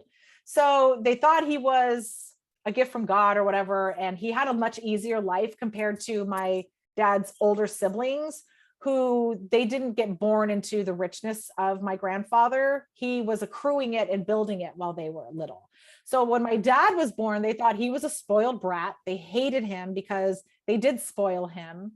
And so when my dad was a bit older, he was at that house in Hollywood. They had a cook. They had a woman that would cook for them. And then they also had other staff at the mansion from time to time, obviously cleaners and all sorts of stuff. And my dad said one night at dinner, they were all sitting at the table, and my grandfather was sitting at the head of the table, and my uncles were both at the table as well. And my dad was at the table. And like I said, 15 years younger. So he must have been like in middle school or possibly high school in California, in Hollywood. And the phone rang. And my grandfather said, "I don't care if it's the goddamn president himself. We are not taking phone calls, hold all calls. And we are eating dinner as a family." And like, it was, I think it was like it was around Christmas time. I don't know. Again, I wish my dad was alive. I could get all the details. So the help answers the phone and comes out to my grandfather and says, "It is the president. It is the president. It's John F. Kennedy. It is the president of the United States." And my grandfather goes, "Okay, I'll take the call." And then the help says, "It's not for you, sir. It's for my uncles, Ron and Fred." So my grandfather says, "You can take the call." Like, what is this? First of all, why is the president calling and not asking for me? Why are they asking for my sons? And so what ended up being told at the dinner table was JFK needed hot girls, and my uncles always knew them. One of my uncles was on a double date with Sharon Tate's cousin the night Sharon Tate was slaughtered by Manson crew. What? Yes. So they have a lot of involvement that I don't know if they're Masons or what affiliation they're in. There's no Wikipedia on my uncle that shows that they're grandmasters of anything. You've looked up some of your last name though, right? What's that? You've looked up some of your last name, the history behind it, and even your middle name. Yes. That's fascinating. So I have some royal bloodline through the Isle of Skye, which my middle name is Skye. We had a castle on the Isle of Skye. I sent you over some of the bloodline history that I was looking. The last name Beaton is a clan. I think it's a sept of, so it means a lineage, a denomination of the MacLeod clan, who the MacLeod clan was very good friends with the William Wallace thing with England and Scotland, and they were in that. The MacLeod clan was also part of that liberation with William Wallace. So they were from, what was it? Something, the Black Man King, something or other. So I have royalty in my bloodline. So that makes a lot of sense to me as how much I was preyed on. And then my birthday being a satanic New Year's, and it's the feast of the Virgin Mary. And like I said, my name in Gaelic is Mary. So there's a lot of things hitting that I can't just turn a blind eye and be like, no, that's not a thing in mine. How does all that make you feel, like discovering that? Because I know when I'm listening to it, it's shocking. And I'm like, I'm trying to put myself in your shoes. It's validating. It's basically what I've already known and believed. And it's validating and horrifying. And then it makes me feel like I don't live in reality, that I'm in a weird video game simulation matrix thing. And so it's very disorienting in the fact that I feel like I live in a weird movie that's coming to a conclusion live. So it's validating, it's horrifying. It makes me feel special. And also I don't want to feel special, because that's all they ever said to get me to want to play was you're special, you're special, you're special. Who doesn't want to hear you're special? Emily, you're so special. Fuck you, I'm not special. No, kids don't say that. No, you want to be, everybody wants to be special no matter what age they are. That's exactly how they prey on you. So if someone starts taking interest in your kids, be a helicopter mom. And if they say that you are one, go, I know. Don't let them shame you into flying away. Let them know I'm a helicopter mom and a fucking bear that'll rip your goddamn face off if you do anything with my kid. Right. And I 100% believe in the 2A rights that we have. Right. Be just as badass as you need your kid to be. You know, one of the first times I really felt liberated in my badassery of, I knew something was going on and I was going to stand up for myself, was we were at one of my cousin's weddings. And this was one of the last times I saw that Hollywood family. Wolfgang Puck was, I don't know if you know who that is, but that was a big deal. Yeah. He was like Hell's Kitchen guy now. What's that guy's name? He has restaurants out here in Vegas. Gordon Ramsay. Yes, Gordon Ramsay. Yeah. He's basically the Gordon Ramsays of the 80s, early 90s was Wolfgang Puck. And he was the celebrity cook chef thing of the moment. He catered one of my cousin's weddings, which that in alone is insane. No one does that. No, he would never agree to that if you were not someone paying him a ton of money and owed something possibly to him. So the fact that Wolfgang Puck personally catered one of my cousin's weddings was very weird to me. So one of the weddings I wound up at, I think I was 8 or 9. It was short. It was after my grandfather died. And we were contesting that they were stealing our inheritance. They were stealing $2 million from us. They were cutting us out of the will and stealing my grandfather's radio station in Monterey on Cannery Row that my dad managed. They were taking all of that away from us. And I remember we went to this one wedding, this last event, and my uncles were there, and we weren't there for very long because luckily my brother cut his hand really bad. My little brother, he was holding a roll and he had a bread knife and was sawing it and cut super deep here that we had to go to the hospital emergency room and get stitches. So thankfully we had to leave really, really quick at the wedding, and we didn't get to stay because thankfully it was all that side of the family, only that side of the family. It was only the Beaton side of the family, which is all Playboy, elite, Hollywood, radio, television, models, satanic rat pack, presidents calling for models, Sharon Tate connections. Like no one wants to hang out at these things unless you're part of that. So one of my uncles came over to me, Ron came over to me, the one that told me on the yacht with his son. He came over to me and patted me on the head and he said, it was good to see you or something like that. And I pulled away from him and I said, don't touch me. And I thought I was going to get in trouble for being disrespectful and for being rude. And thankfully I wasn't. It just slipped out. I mean, it was just me being me and standing up for myself and just not being quiet. I can't be quiet. It's like the Holy Spirit comes through me and says, speak up. And I know we've all heard it and felt it, and we still won't. If you're gagged and something is forcing behind you to speak, that is the devil holding his hand over your mouth because you're too afraid to speak. And I'm telling you, you will have 600 times a day to stand up for someone. So it's only our own programming that keeps us complicit. So I thought I was going to be in trouble. We had to leave. And because we had to leave and go to the emergency room shortly after that, I told my uncle not to fucking touch me. My dad pulled me aside and thanked me. And he said, thank you. He's like, did you do that for me?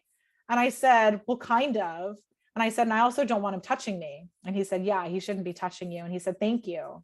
My dad thanked me for understanding the gravity of what was going on. This man was literally making us move and stealing my dad's income and our inheritance. We had to sell our car and move across the country, or not our car, our cars too. We had to sell our house in Pebble Beach and move across the country to Florida for my dad to find work. But on top of it, I also got out of a satanic pedophile ring. So I'm not complaining. I know Florida is a much better state to live in than. It's still bad. I mean, I ended up at Epstein's. Yes. And I want to go back to that story too with Kurt and the cover model stuff. Yes. So what they try to do is they try to find, and this is what they do with the CIA as well. They make CIA operatives they make them honey traps, which you see parodied and, performed satirically in The Spy That Shagged Me type stuff. Austin Powers are these CIA succubus honeypot agents.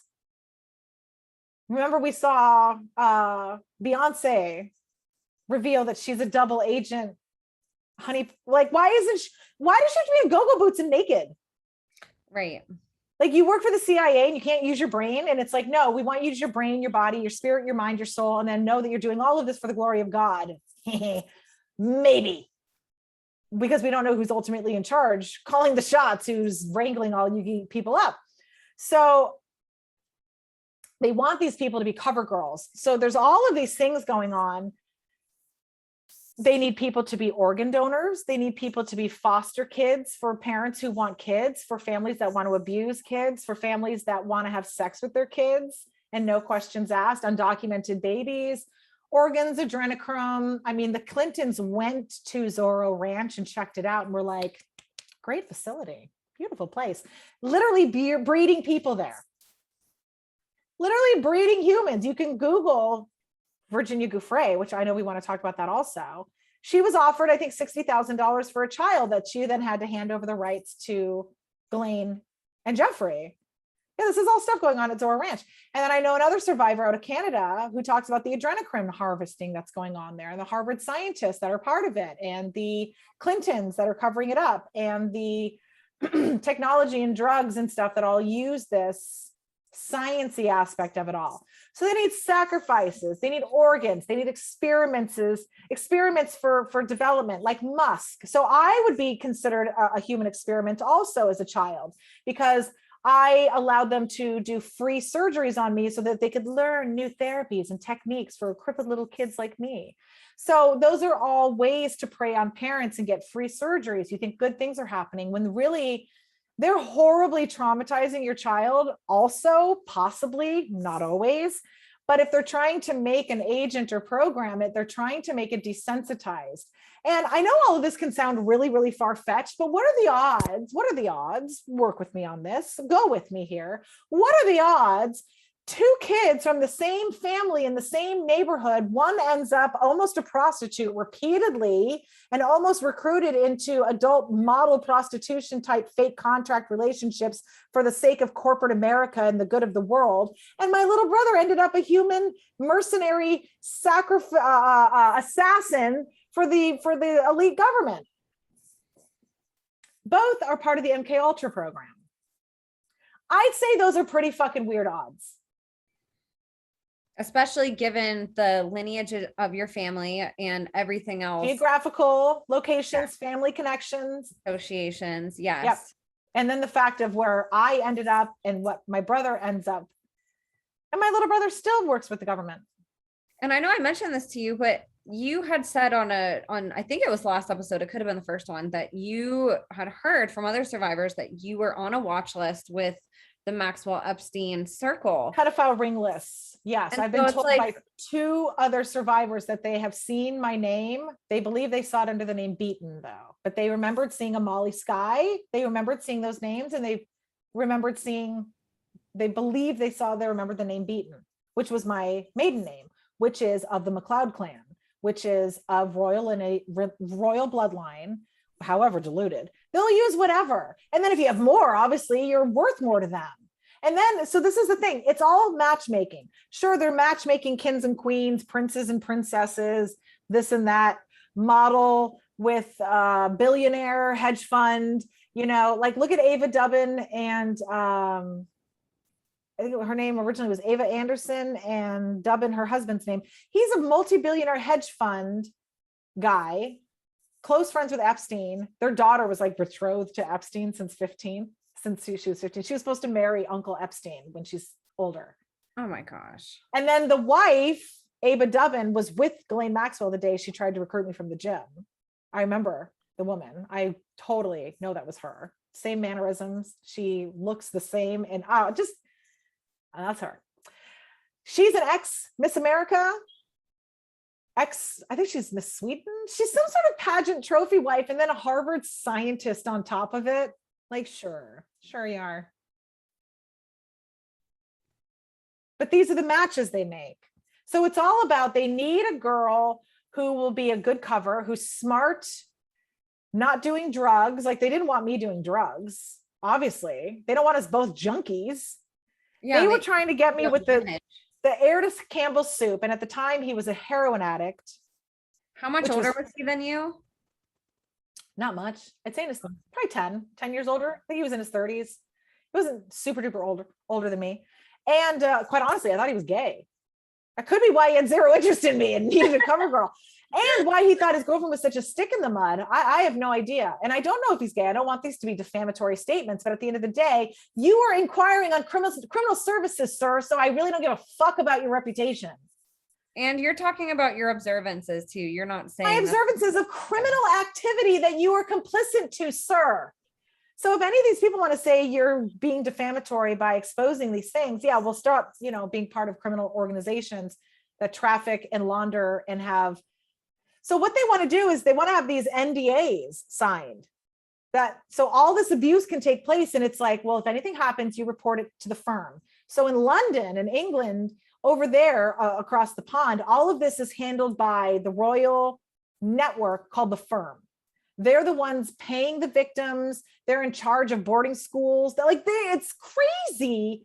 And this is what these survivors over in the UK are telling me, that they have to get compensation through the firm. They were abused through the firm. One of the girl survivors is a trafficked slave of Prince Andrew's, has eugenics children. They harvested 40 of her eggs, brought through your Zorro Ranch. She has like 40 children in America. She has no idea who they are. She's very angry about it. Her mother handed her over to Epstein and Ghislaine Maxwell and Prince Andrew when she was very, very young, thinking the same as me, that they're going to invest in her and good things are going to happen to her in the future. And then, oh, well, if sex things happen, I guess that's okay, because sex is natural and normal and you're going to want to be sexually active. It's they justify that, oh, well, she got a little abused and I guess it's worth it for all that they're going to do for her. And it's like, no, it's not worth it. That fucked me up bad. And it's all by design. So that same girl who's a survivor of Prince Andrew, who I keep outing on Twitter, every time Virginia Giuffre shows up, I'm like, the real victim is this chick. She is still being handled. She is still being monitored and watched, and she has 2 children, and she is still in harm's way, and she should be the one suing. She also was worked on by Elon Musk. So she helped develop the Neuralink technology because he was forcing her to experiment on it. So she worked with Elon and through the space program as a trafficked victim. What kind of experiments do they do for that? So they did the Neuralink on her. Yep. So they would hook up electrodes to her brain, steal her thoughts, think for her, negotiate her thoughts, steal her ideas, and then tell her afterwards everything that they found or heard or learned. And she'd be horrified that it seemed that they were stealing her thoughts and ideas. and then testing the Neuralink technology stuff on her of mind control and mental interrogation. And she hadn't consented to this, that she was forced to this. Were there other? She still has a contract, a slave contract. She's not 50 and it's for 50 years. Oh my gosh. It was signed when she was 4. Involved with this, I'm guessing. Her mother is complicit, but also not really complicit. She didn't mean to be involved. So she doesn't really have a lot of help. She was working with me and then got really freaked out. So one of the things she was working on me with was, so I know you mentioned at the beginning, you wanted to talk about Virginia Giuffre and Prince Andrew. And while I hate talking about it because it sounds like I'm attacking a survivor, this girl has confessed to trafficking others. Okay. She, after all of this happened, she worked in DC, apparently with the DC madam, and was a prostitute, and then trafficked and recruited, and then went to Thailand. And people are saying she has murdered people. They think she has murdered people. Rena O, who was with Epstein, she said that she found bloody garments in Virginia's room, like really bad child bloody garments. And Rena O, she dated Epstein, and I talked to her for a bit. There's so many that they're trashing, and they trashed her in the media. They don't want to hear from her because they want the ringleader of Virginia to speak. So this survivor that I found, Kirsty, she has a picture of who she says is the body double in that Prince Andrew picture. That's Virginia, Prince Andrew, and Ghislaine Maxwell. If you look at the picture, Virginia is wearing the exact clothes that she is wearing at Naomi Campbell's party on a yacht in the French Riviera 3 months, 4 months, different time, different climate, different area of the world. She's wearing the exact same outfit. And so what they've shown me, and I have art, I'll show you some of the artwork. Rena O painted a picture of Naomi Campbell's called The Programmer. I guess she was working the database of the models and the trafficking. And this is the Naomi Campbell that. Yes. Yeah. Yes. Yes. And then Ghislaine Maxwell was the programmer, the recruiter. Programmer, the recruiter. And then there's one other. And I thought the recruiter, let me see. So much while evidence. you're looking for that, one of the red flags that I had, because obviously we've all been exposed to Epstein in mainstream media, which is great. It's bringing awareness to an event, but I'm to the point, I always ask who's benefiting from the story and what aren't they telling us, right? And so Epstein's story in Virginia, they made it onto a Netflix show. And we know that Netflix is complicit in a lot of things that are very disagreeable. She keeps banking and banking and banking. And then she has an organization called Victims Refuse Silence, but she's not helping anyone. I came out and she tried to discredit me and saying I was trying to steal and appropriate her story. And we have to always ask, why did she get that coverage? Why have other documentaries on human trafficking been completely scrubbed off these platforms? Right. Why are they avoiding it with some people, but they allow this story? And if you watch it, it does go in deep to certain aspects, but it ties it up in this nice way at the end where people watching it think that there's a resolution, and it's made to make people think, and this is my opinion, oh, well, Epstein's dead. Ghislaine's arrested. It's done. The saga's done. Right. We don't need to do anything. Yep. Virginia. Someone's handling it. It was exposed. Yes. Yep. And you think this is done. And so people go on with their lives and they stop digging. And that's the point that I want to make, is that that's when we are giving up on survivors. We are literally allowing a random stranger to help someone who random strangers are not helping them. So we're allowing the network to solve its own problem, which is exactly what I mean about the NDAs that they make their victims sign. It is, you are not to report to the outside. You are not to tell anyone who is not within a network who is also complicit at covering this up. Yes. So when we say someone's handling this, it's cognitive dissonance. And we know there's way more people involved. Bill Clinton went to the island over 26 times. He was not on that documentary. There are so many people. Naomi Campbell. We have to start putting those pieces together. Why did they only tell a little portion of the story? They told 1% of the story. It makes money. They have to do it really slowly, sell bit by bit. And Molly's part disrupts the narrative. We don't want to hear from that. And they want Rena, it resolved so people don't look further. They just think, oh, well, that's done. Shake my hands of it. Sucks it happened, but at least somebody caught the problem. They arrested this person. Epstein's dead. There's no more threat to society. And that's not how it is. And so I encourage people to understand that what you see on TV, even on Netflix, Amazon, all of these, they're curated paid versions. Yes.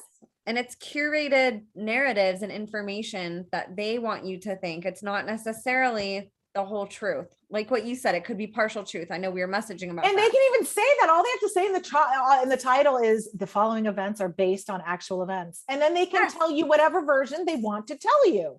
Even if only 1% is true, or if it's just 1%. They can say, according to Hollywood rules, you can say, yeah, it's based on actual events if you're using loosely some version of the truth. Yes. And then it really does discredit other survivors because if they're not, because it doesn't corroborate with what the mainstream media is being fed. Right. Yeah. And then you're thinking, well, if Molly was involved with that, why wasn't she on the documentary? It's like, well, because maybe Molly is telling a piece of the story that they don't want to hear. Yeah. Right. They don't want to know this side of it. Yeah.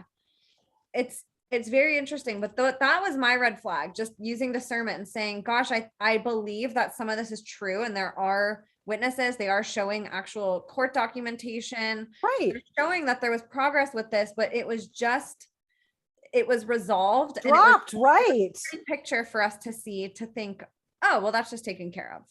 Right. Exactly. And if you see a survivor speaking up, please retweet, share their stuff. Don't just assume someone's handling this or, oh my God, this could be fake. First of all, they're not going to sue you for retweeting. So take the fucking risk. And we know how many people are involved with this. Again, we can't assume why would anybody come forth? And I'm not saying that there aren't people that are frauds, but there are some planted narratives, and that's a hard thing too. And they're accusing me of that. And that's what made my blog and have to go in through all my recall and find my therapist and my court documents, or not my court, I never got to go to court, my therapy documents, my hospital records. And this is why I'm so mad that my family is so weird, because they can corroborate so much of this. They got newspaper articles where it says Mr. Ray Huizinga was calling Molly at her house. You know, I have pictures of being with these predators. That's why I made this blog. I was like, how dare you discredit me? I'm trying to help. So I'm trying to find that picture. Oh my God, girl. It's Naomi Campbell. It's Ghislaine Maxwell and Virginia Giuffre, and Rena O is the artist that painted it, knowing the truth that the piece of evidence that she's holding Prince Andrew to is a fake blackmail piece of evidence. And they keep saying, oh, it's been verified by the FBI. First of all, okay, the version you gave them it is not a fucking original. And they even say that in the documents. The FBI said, this thing you gave us doesn't look tampered with because they can't fucking prove it otherwise. It's not the original. And that's what Prince Andrew was even saying. And not that I'm defending him. Hi, I just introduced you to Kirsty. Right. But this is what I told their pedophile spin doctor, PR person, Mark Gallagher, when he reached out from Pagefield. I said, this is all much darker and more sinister and more disturbing than some picture. And you need to agree with me on that before I'll talk to you. And he said, I agree. And then I said, and then I researched him, and he gets pedophiles off. And I'm like, oh, if you're trying to get pedophiles off, then I have no interest in helping you, because I could make a really sick joke right there about getting pedophiles off, but I won't. And I won't. Won't go there. But anyway, Virginia is now suing Prince Andrew for $14 million. $14 million to, let me get this straight. She knew ahead of time that she'd have to sleep with him. She didn't really want to, but she put herself into those situations and knew she would be, and went through with it, and then was paid afterwards, kept doing it, recruited others, stayed doing it in her later years. How is this not honey trap stuff? And then this blackmail evidence. So if you look at, we've run it through some of these. So now, thank God, there's software where you can run programs through. Brian Harvey, I think is his name. He's an ex-singer, rapper, something out of England that's also dealing with the pedophiles. And he has been around them, and they were trying to hook him up with a good time girl that's in on things too, to control him. And he remembers this Virginia Giuffre and seeing this photograph of them trying to push that it's real. He knows it's fake too. He keeps saying it's fake too. He ran it through some program that shows the different directions the lights are hitting. It is all coming from straight down, because the yacht had all of this overhead light of Virginia Giuffre in that picture. Prince Andrew is taken the same, the body is taken. So what we think is Virginia has her hand around a body double on the boat. And then they put Prince Andrew's face on the picture and then put it in a background that Ghislaine Maxwell's in her townhouse. So it's like they stuck her on this, saying it's a night that this and this happened. And then even Ghislaine Maxwell has in her court documents discrediting that particular picture, saying that outfit, I would never allow her basically to meet a prince in that outfit. Like, she looks, you're going to meet a prince, you're going to look like royalty, sweetheart. Especially if you're going to see him multiple times and get him part of the situation. She even says, I brought her to Burberry and bought her a $5,000 coat or something, or jacket. Like, she obviously needed insurance and has manufactured it. And if you will watch on Netflix, the university scandals, the college admission scandals, you don't have to watch the whole thing, but it's basically the same situation with college. It's the same network. It's the same scandal. It's the same underground operation that they're doing. The first opening sequence, if you watch anything, watch that. They show you exactly how they make fake blackmail. That looks so convincing. It's called the college admission scandal. Okay, that way for people listening. The first 5 minutes, they show how they get this water polo guy who's never played water polo a whole scholarship to Harvard or Yale for water polo. And they're taking pictures in his backyard, jumping out of the water, and then adding water, adding a fake background, doing it all through Photoshop. So Rena O has confirmed this with me. The Canadian survivor has confirmed this with me, that Epstein and Ghislaine Maxwell have both said that piece of blackmail is fake, that it's fake. And then the survivor, the French girl who's the slave for Prince Andrew, she said it's fake. She told me, she produced the picture of the body double. She said, this is the body double. I dated him for a while. No way. And it makes sense. He is wearing a shirt very similar to that. It looks exactly like it. And then on top of it, he's very Irish. So if you look at the picture, his hands are very red, and Prince Andrew's head isn't. And Prince Andrew even said, he goes, those aren't my hands. And those hands are very red. They don't look like mine. And then they got the sizing off. I guess they just did not think it was ever going to be this scrutinized, that it was going to fly under the radar more, because it's bad. It's a very bad piece of... Is the agenda behind putting blackmail? Blackmailing the crown, complicity, shame and embarrassment to always keep them participating. Do you think that in any way Andrew is a scapegoat right now, because some of this stuff is starting to leak and his name's already yes and no. Yes and no. He's also very much playing. There are tons of survivors, and boys too. He has male survivors. And I'm not saying he's not complicit, but it seems like Andrew's story is getting out there more than, say, the Queen and some of these other people in the royal family. So if he's already out there and there's already people claiming, why not just make a headline out of it, so people think again, oh, he's being taken care of. We don't need to worry about it. Don't look any further. It's just Andrew. The rest of the family's not complicit. Well, I don't even know how the royal family even slinks off and gets out of the royal duties, because I was sending you that text also about the Canada survivor saying that Prince Andrew, according to Epstein, Prince Andrew wants out of all of the duties and he wants to dismantle the royal family. And so it's like, oh, that's interesting. That's very interesting. That's very interesting. And you had said in order to get out, you have to have a public scandal, right? Yes. Oh, yeah. To get out of the royal family, you have to have a public scandal, and then you or die. You have to die to get out.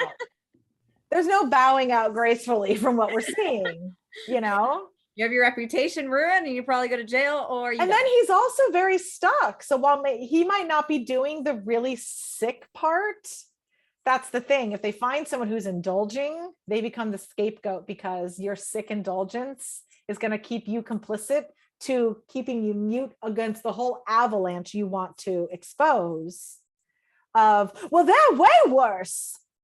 Who's way worse? Then what? And what are you doing? You know? Yeah. It's royals behaving badly.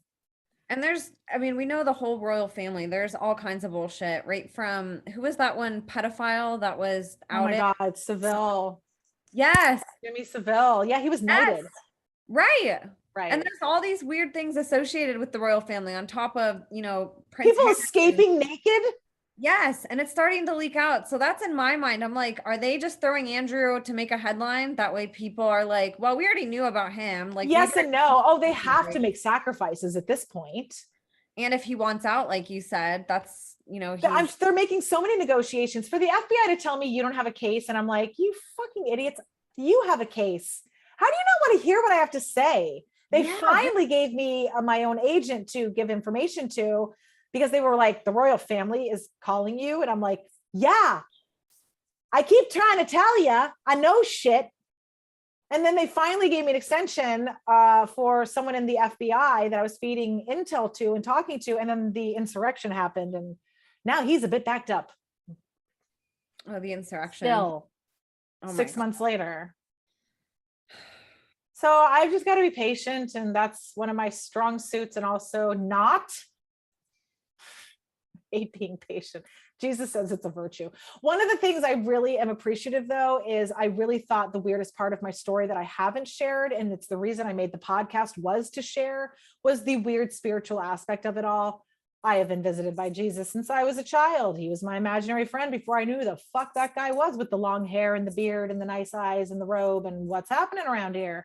Very, very nice guy. And even my mom noticed that there was energy around me. Things would move. I would be talking to things. The radio station would get disrupted when we mentioned certain things. Like, she would notice, but she even said she thought it was good. She felt like it was good, that it wasn't slamming things, no weird energy. It felt like it was protecting me. And then when I started Catholic school and seeing Jesus dead everywhere, it was like, that put the wedge. Seeing his dead body everywhere. And I was like, I think you're my imaginary friend. So that's by design. Because I'm sure I was telling teachers about my imaginary friend if they're allowing me to be so special and gifted. So here's more of a reason why they're preying on me. So what's so interesting is I find all these other survivors, and they're talking about that they see, hear, and work with Jesus, and that they have since they were a child, and that they hear God and can take direction from God, because that's the only thing that's gotten me out of every single one of these situations that I've ever survived. So it's been refreshing. And, when you asked me just, a little bit ago about how do I feel about learning this stuff about myself, even the bloodlines and stuff, it's the same thing as it's as disturbing as finding out about that.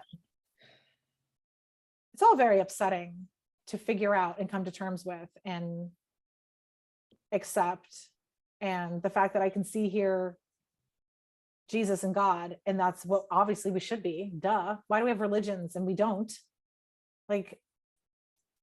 So it's been very, very nice to find others having that same experience. And to my husband too, it helps him. Because I'm sure at some point he was like, Molly, you're scaring me. You're very crazy. Like, Jesus is here. Sure. And I'm like, listen, I need you to believe me. Right. Spouses are heroes who can, I don't want to say, oh, he's my hero, but it's like, it takes a special person to all of a sudden, because I've had satanic ritual abuse survivors who didn't know that they were satanic ritually abused until after they had their first kid, years after being married. Like in my case, I still don't know. Yeah. And that can be very traumatic for a spouse to go through. It's just like how I was saying, it's uncomfortable even for a random person to come across this material and actually dive into it, much less be married to somebody that's saying, hey, honey. And I used to avoid it because I didn't want to know. I didn't want to unleash things. I didn't want to find out, because it was my worst nightmare that was the truth. I just wanted to get on with my life and sing and pretend everything was much better than it was. And also I knew deep down what the truth was, but I had zero support. No one would indulge me. And I just love that he stuck by your side, especially listen to you talk about these horrible things that other men have done to you. Like, it takes a really strong man to be able to say, I love you through all of this. I'm not going to judge you. And like, I want nothing more than to do the opposite of what they did and love you harder. I've heard about it ruining relationships too, where they're now triggered by your abuse. They don't want to keep recreating it. And that's something my husband has talked to me about, where he's like, we're having sex and you seem like your programming's coming on. And I'm like, yeah, it probably is. And you're my husband. So here's your gift. And also please forgive me if it's weird. And also I don't become a predator in my programming. It's me being submissive to a daddy programming of accepting an older man to access my coding, which is found in very deep orgasmic states where I then disassociate in almost like a pleasure meditation. It'd be like if I was in a float tank. After an hour, you're going to disassociate and go somewhere. You're like in a dream state because of orgasms. So he gets very sensitive about, I don't want to activate that stuff and hurt you. And are we doing more good than bad? And, I am fighting a lot of it also because I don't want to say my coding out loud. I don't want to say the things that are coming to my mind out loud, the programming, the grooming, the things that were said to me during these encounters. But part of the torture and the torment is branding you. So one of the things my pedophile said to me when I was conscious, the day that he raped me when I was conscious, was like, we will forever be bonded. And I didn't know what that meant because I knew I was not going to marry him and that I was going to get away from him. And then after we escaped and moved across the country, I didn't know what any of that meant. I was like, you're wrong. I got away from you. Anytime I am touched, they show up. Anytime I am touched, and that is by reason, that's by design, so that I'm constantly giving them energy. If you think dark crystal, if you think any kind of satanic abuse of thinking in meditation, if I'm giving them my energy, especially my sacred feminine divine creation energy, my orgasmic energy, it's like Monsters Inc. I am literally giving them electricity in their network. And they could be sitting there eating and going, oh, Molly's having an orgasm and thinking about me because she's sending a ton of information. And if you understand quantum enmeshment, if you understand twins going, my twin is in danger and you're not at the same time, and you're feeling these things, that is what they're encoding into you through trauma, sexual enmeshment. I am constantly feeding the satanic agenda every time I orgasm, basically. And that can be really hard, not just for you, but as a couple to navigate that. And like you said, to still be secure individually and as a couple and say, this isn't an offensive thing to you. This is me healing. The more used to this I get and the less triggering it is. Because it would be devastating if he suddenly found me not desirable or sexually attractive. If my programming was so disgusting. And I also don't want him getting super off on it. I don't want to recreate my abuses. I don't want to be choked. I don't want multiple people abusing me at one time. I don't care how hard I orgasmed. Those are not things I ever want happening to me ever again, ever, ever, ever. I didn't want them happening at the time either. So it takes a very special person to be able to get through that. And we talk about that a lot. And then on top of it, so one of the things that I teach people, and I want to tell people immediately, and understanding, once you understand you're programmed, you have control of your programming.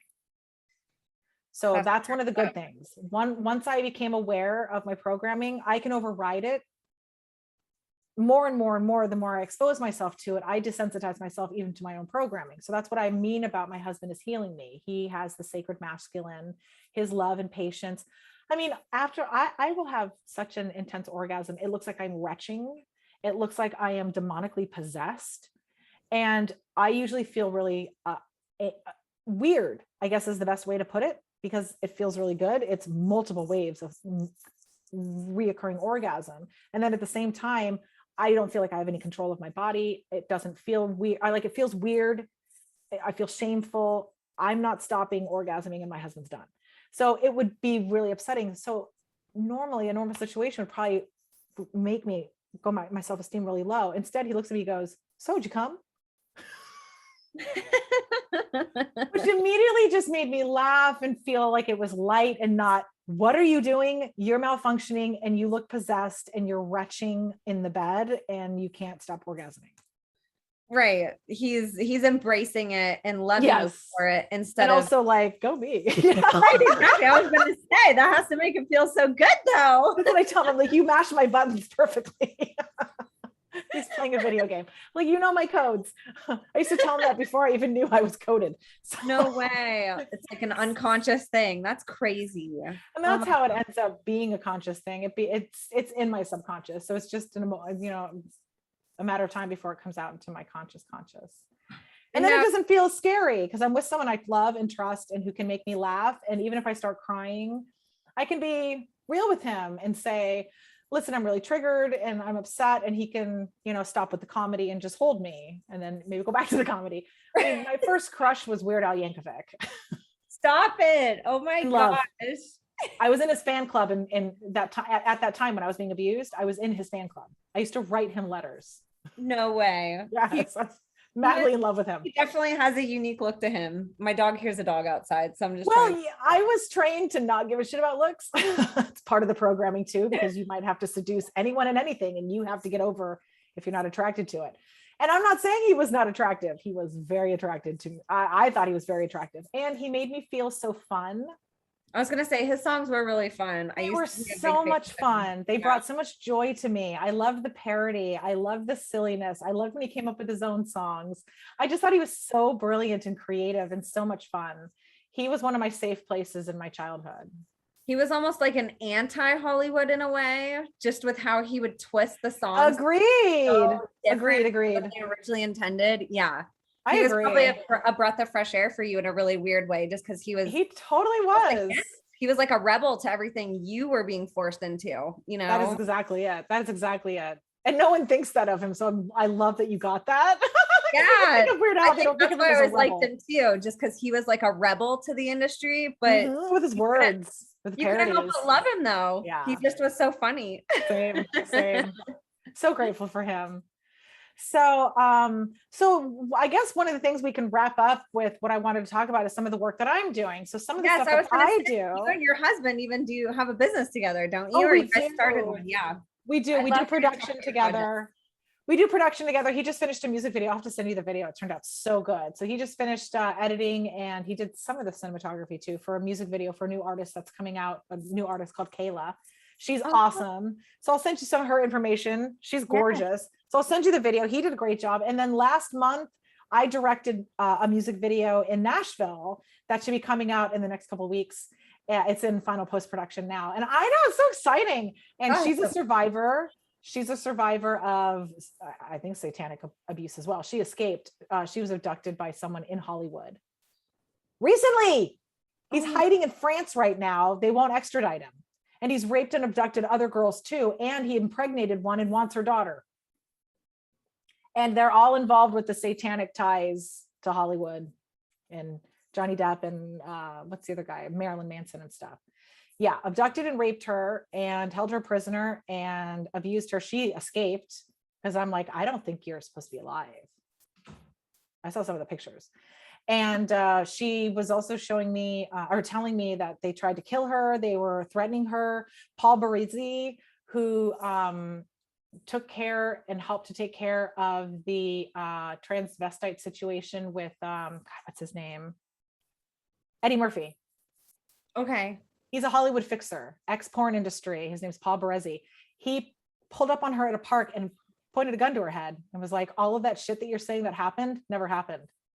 So she's been kind of on the download, working more on her career. So it was really nice to work with her and pair up with her. She's being harassed by the same Richie guy, the Richie Albertini, ex-industry. That's why she's teamed up with me. Corey Feldman, he harasses Corey Feldman. So Corey Feldman, me, and a bunch of other people keep calling the State Department, and they're like, this is the most bizarre thing I think we've ever seen. And we had Ted Bundy. So they're looking into it. Because this guy is involved with Hollywood satanic shit. He's been stalking and harassing me. He's been trying to silence me. I have about 600 text messages of Molly who, hashtag got Xanax. He's called a mental harasser. There's people out there that do that for a career. Yeah, he's one of them. He's ex-porn industry. I just can't imagine how miserable these people must be just to do this all day. Oh, he thinks he's doing it for Christ also. He calls me a heretic and says that I'm talking to demons, and Frank, because I call Frank, let's be frank, is my name for Jesus. Jesus is Frank to me, because when Jesus showed up again a couple of years ago in my adult years, I was like, where have you been? Because Frank was what you named. Wasn't that your name as a child? No, as the name of a child, I just asked him because I wasn't sure if it was a boy or a girl, because I'd see just the face, and the face that they would show me, my husband looks a lot like the face that I would be shown. So the dark eyebrows, the intense eyes, the chiseled face, and the facial beard and everything. My husband has all of that. So I felt like that was God's way of showing me who my safe person would be one day, and to focus on my husband. I used to think about my husband all the time. And that's one of the things I really liked acting. I would act out things with my husband and manifest my husband and visualize the husband I wanted. And I wanted him to cherish me and adore me and take care of me and protect me and believe me and support me and believe me and protect me. I know I keep repeating myself, but those are things I've thought about a lot. And so I would see that. And then when I'd see that face, I would see it move or talk or animate. And I would say, what are you? Who are you? And it would tell me, I'm a friend. I didn't need to be scared. Just call me friend Ghosty. So that's what I would see as a child, was this friend Ghosty. It was at the hospital with me. It was all around my childhood with me. I had this imaginary friend. And then I started seeing it impress clearer into my realm sometimes. And that's when I would see the long hair. But before, I would just see the face and it looked masculine. So I always thought it was just a masculine guy. And then he said that basically my future husband and stuff like that. And then when I saw the long hair, I was like, are you a boy or a girl? I remember asking one day, and he laughed and said, I am a friend. I am friend Ghosty. And he didn't introduce himself as Jesus. I don't even think I knew who Jesus was when I was this age. I knew Santa was, because that's more important. Right. 100%. Your indoctrination. Right.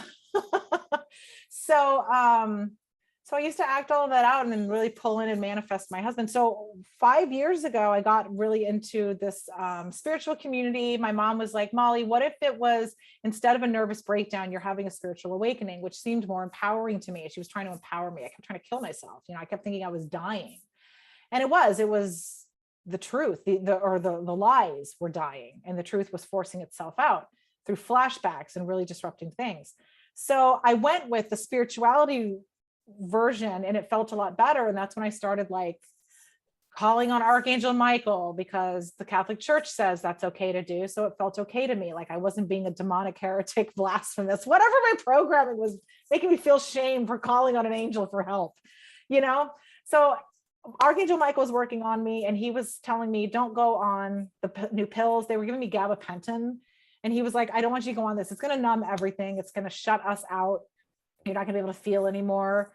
And I didn't want to feel, and I also did. So I didn't want to end up like my mom, who's just on every drug under the planet because she's had 400 surgeries and pain. I have a huge threshold for pain. Fine. Okay. Cool. She doesn't. And she also does, because she's in chronic pain, but she's also always taking opioids. So I didn't want to end up like that. I didn't want to take that. So I agreed, and I listened to him, and he was like, it's going to feel like shit for a couple of days. Just rest, stay in bed, listen to, I think, binaural beats and sophologies, the stuff, and resetting the DNA and stuff like that. He was like, open your crown chakra more and reset your third eye and all this stuff. So I was working on this stuff. And then one day Archangel Michael was like, let's go for a walk. I was having a really bad panic attack. I was starting to homeschool my son, who had been bullied really bad in school by special ed teachers, calling him stupid and you're purposely not bringing your pencil. And it's like, oh my God, leave him alone. Would you just fucking supply a pencil and move on?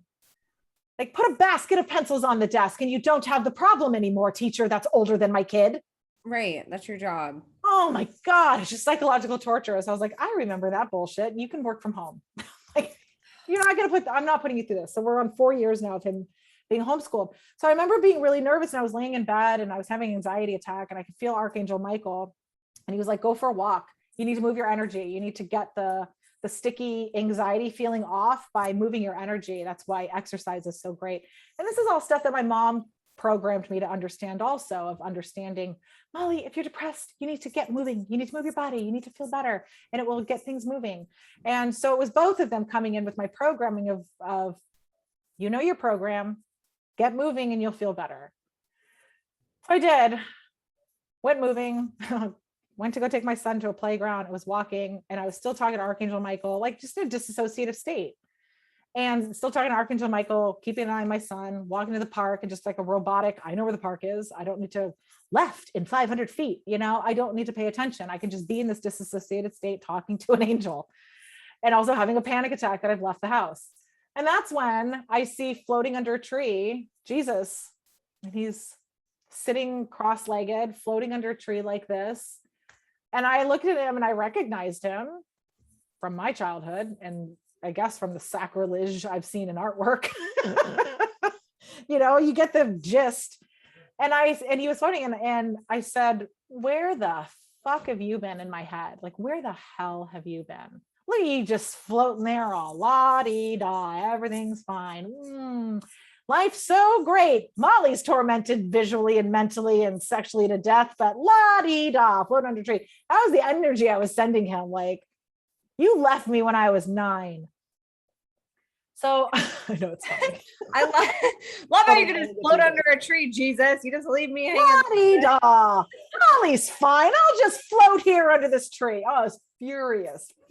And he just started laughing. He started giggling at me. And he opens one eye and he looks at me and he goes, I have been here the whole time. You turned around, and then closed his eyes and went back to his meditation. I was like, I cursing in my head, like, you motherfucker, how dare you? And then also at the same time going, you're right. I did. I remember the day I told you to fuck off. I remember where I was staring at his body on a cross shortly after I was raped by that pedophile in broad daylight and conscious. I was sleeping over at a friend's house, and they had a giant crucifixion on the stairwell of Jesus with candles lit and a horrible gory face and eyes that, why have thou forsaken me, and like the blood and everything. And I remember I left her bedroom, began to drink of water. It was the middle of the night. I was sleeping over there, and I went downstairs and I walked back up, and I remember sitting on the steps and I just started crying. I was like, I want nothing to do with this. I was like, I don't know who or why anyone did this to you. I didn't do this to you. I don't like any of this. I hate it all. And I just cried. And I think I told him at that point to literally leave me alone. Like, I can't do this. It's way too intense. The version I was getting of religion at that creepy mission. Oh, I guess this would be a great time. Let me share that screen real quick and show you my creepy ass school. So this is the Carmel mission that I went to. This is my old school. This is where I did the rituals and learned communion and had, what do you call it? Incense thrown at me like all the time. They're just spraying incense all the time in that place. Went here every Sunday. This is the back of the church. This is a giant mass grave of 2,000 indigenous people. So basically genocide on my school property. Oh my gosh. This man, Father Yinipper Sarah, he is buried on site. They desecrated it recently, calling the site genocide. He acts like he is a saint. They canonized him, so he is a saint. They forced children into complicity. They killed 2,000, like I said, 2,000 indigenous people are in this mass grave. This says it right here. There's something about it there, and then there's something about it in the museum. And then you can Google, it talks about the numbers and stuff like that. But this was my old school. Oh, I guess this is before we logged on, like, it looks really intriguing whenever there's the pictures of the sunlight, and it looks very ominous whenever it's like a darker. Oh, totally. Well, it was set up in an area that was supposed to be to keep them safe and to keep them hidden in the peninsula. So it was like an ambush on you, and the sun would come up on it. Oh yeah, it's very ominous. It's very, very creepy. And then, like I said, there's a grave on site. So look, here's indigenous people, I guess, pulling down the statue. It's interesting to me how in certain areas of the world, and even obviously in our country, a genocide can occur and they market it on the outside almost like it's something wonderful. It's like something to, it's like something to like honor and like say it's a history. It's a museum. That's how they sell it here. There was a museum. We just went to about 2 years ago, and I had not been back here since I was a kid. So, and it's now closed. They closed it from COVID. And then the whole thing, they're like, we ran out of money and we can't pay our teachers, so we'll just close forever. And it's like, you own the Vatican and have gold. What do you mean you can't pay people?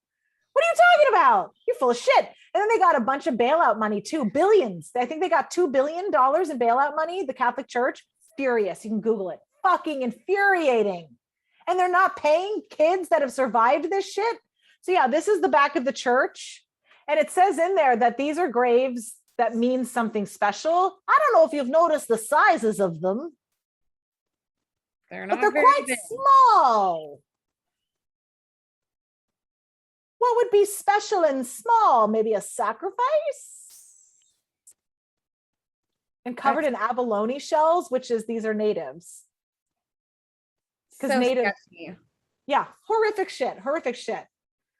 So, You yeah. just have, your whole life is like story after story after story of just oddities. I remember God telling me when I was a child, he's like, you're going to write a book. And I remember thinking, oh, cool, I'll write a book. And it's got one horror story. And then all these things, more things. And I was like, oh, my book's going to be badass. Then I was like, my book's horrific. It's fucking horrifying. Like, I hate my book. I'm in therapy just to write it. That prophecy is coming true. You have a book that is being worked on and developed right now, which is really exciting. I know. I am grateful. Very much so. To have it come full circle, to really, I mean, I never got to be a child. It was all about Molly, remember this. Molly, remember everything. Molly, connect the dots. Molly, keep seeing the things. Molly, this person. Molly, that person. Molly, this situation, that event. Molly, remember this. And then I'd meet kids and I'd get to be friends with them. And I would learn that they had some sort of a secret also. So then I'd want to be friends with them and I'd want them to see me. And then I would usually tell their secrets because I wanted people to tell mine. And then they would get mad at me for telling their secrets, and then they wouldn't be my friend anymore. And then I'd get in trouble, or they didn't want to be my friend anymore, or they just didn't tell my secret, or they thought I was gross. And then I had to work over a parent of theirs. I'd be like, oh, maybe I can go close to their mom. Like, I've done so much work. I was never just a carefree kid. It was always me trying to get people to see what the hell was going on, that I didn't even know what was going on. I needed someone to say, Molly, what is happening? And is this normal? And then I'd say, I'm not sure. Same thing I said at the Monterey Bay Aquarium the day I was abducted and almost sold. I don't know what's happening. Please open your eyes, people. If you see weird things, scream it on the internet. Scream it everywhere. If I had a fucking phone when I was 9, the world would be a different place today, I tell you. It would be. I know, for so many of us. And so with your book, is that what you're focusing on in the story aspect of it? It is. My story... So my book is telling everything, just getting it all out. And then to write subsequent books about, what God and Jesus are telling me, because I can't fit everything into one book. It is so much. It's multidimensional. It's a spiritual war. It's regardless if you believe in Satan or not, some people are, and they're having at it at our expense. So there's that whole spiritual battle. There's the whole invisible war. There's the whole government stuff. There's the whole Satan stuff. There's the Jesus stuff. There's karma. There's multidimensional stuff. There's the pedophiles. There's the trafficking. There's the CIA. There's so many elements. And then I'm like, God, how do I want to even tell my story? How do I even chunk it up and tell it? What I came up with was different portions of it will be the cities that I lived in, and then exposing those predators and those situations and stories. And it's just, it's not a fable, and it's not linear, and it's constantly coming back around to itself. And these people may or may not be done with me. I don't know that they've done all this work only to be like, we lost track of Molly. No, you can find me. You can Google my name and be like, there she is. Thankfully, I live in a very secure place and I have video cameras up and I feel safe and secure.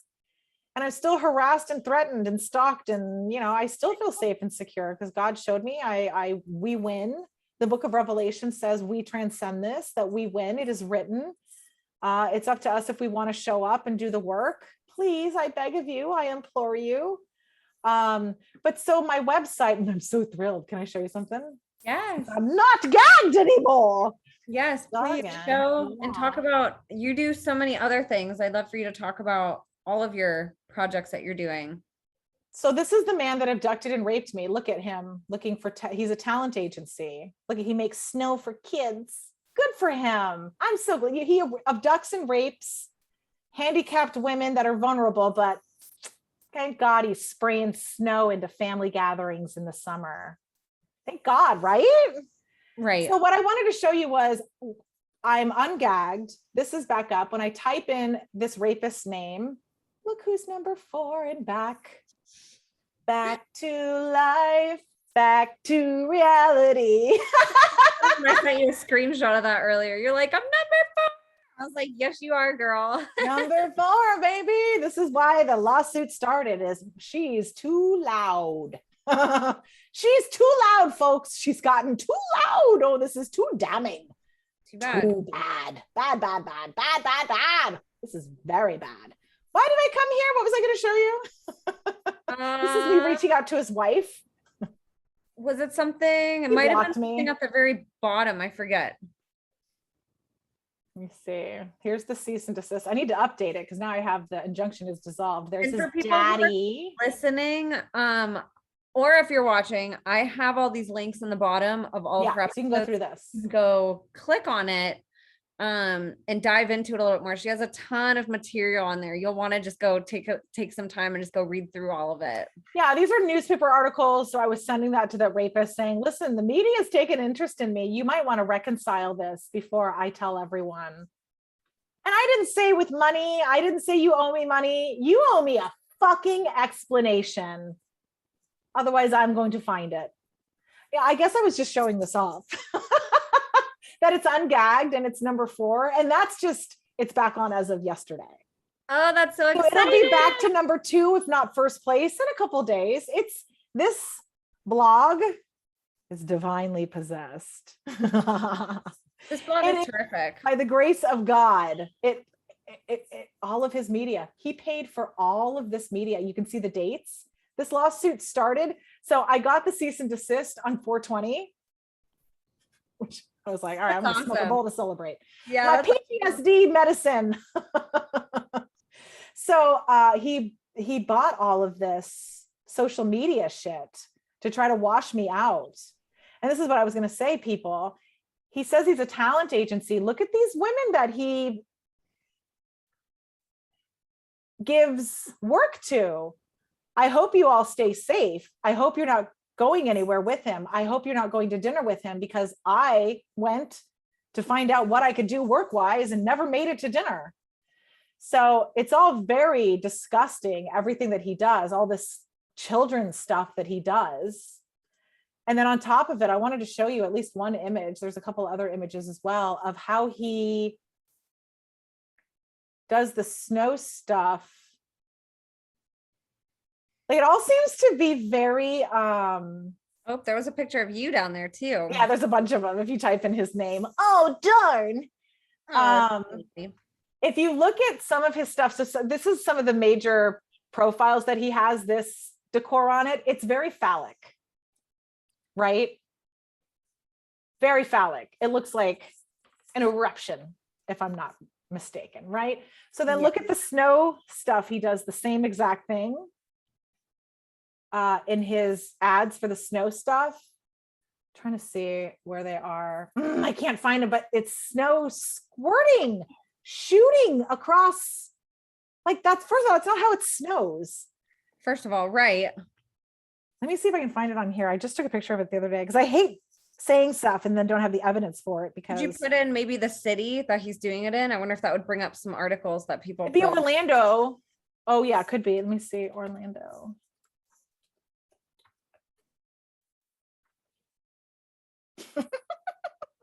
A lot of me. Is there, I wonder if you go under all, if there's articles that have photos. Well, I was gonna say, I love that that's like all your stuff. Now you see why I got a cease and desist. Molly's good at this shit. A little too good. You should fucking clean this up. Dargan, I implore you. Okay, where's...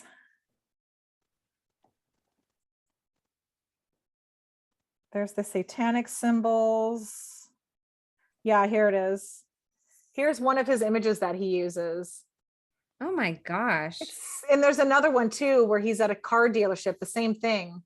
Like, when I think of snow, I don't think of snow shooting like that in the slightest. Yeah, me neither. That's here's the other one. What is with the snow shooting so forcibly? I don't know, but I have some ideas in my head. Well, no shit. Oh, and that's right behind the event, Sugar. I thought it said Jaguar.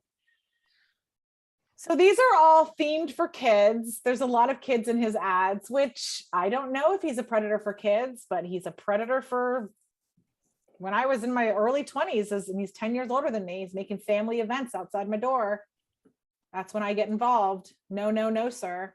So some of the stuff that I'm doing is I teach survivors of pretty much any kind of sexual abuse how to feel safe with intimacy with a person that is worthy of that intimacy. So even in my intake, you've got to tell me that you're not doing this to be complicit to a volatile male.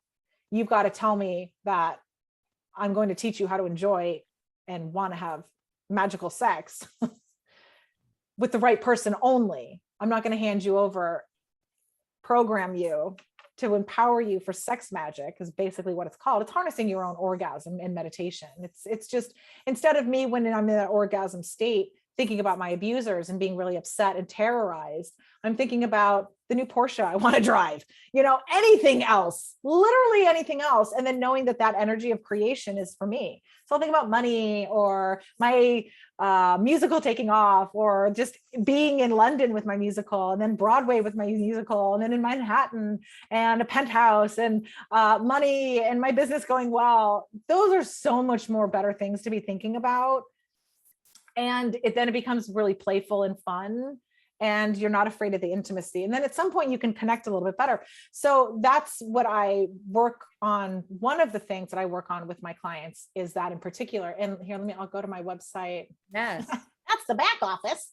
Yes. Let's go to, I love the way that you set up your website. Hey there. Thank you. So this is where I am teaching people to sing if they want to work with me on, if they have something. This is when I sang for the dolphins thing. That's me on the Jumbotron. Oh my gosh, that's so cute. I know, isn't that fun? Yeah. So you can see how many people were there. Yeah. Oh my gosh. It was insane. It was insane pressure. I can't even. And that's what I want. And that's what I want to teach. So whether you've never sang, you've only sang in the shower, everyone's heard your voice. You want to do karaoke, you have a certain song you want to nail, a certain song you've always wanted to sing and never knew you could, because anyone can sing. You just have to open different parts of your sinus airways, basically, for the most part. And then have confidence, stay present, and then use different fun dynamics, techniques, and skills to deliver and project and engage. So you can see how this programming would be used in people who are doing stuff like this. So that has nothing to do with me teaching people singing, but it is what I was getting at before, what they were saying about how they will activate certain people to be influencers and in the public eye for a good reason.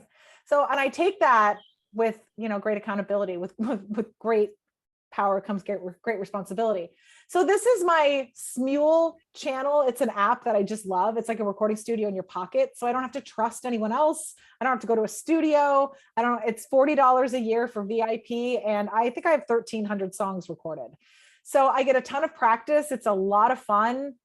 There's a huge catalog in there. You can sing with other people. And I get to practice and sing all different kinds of things and sing the things that I really like to do, and also be really silly and funny, and then do a lot of theatrical stuff. And so those are some of just my examples that I've posted for people to see an idea of. Is it like a social media app? Like, can people go on there and connect with you? Yeah. Okay. Yeah. So here, that's that sign up. So if you click on this one, it'll take you to, play with me. It takes you to Smule, which is more of a phone app. It's an iPhone app more so than this, because you need to record from your phone.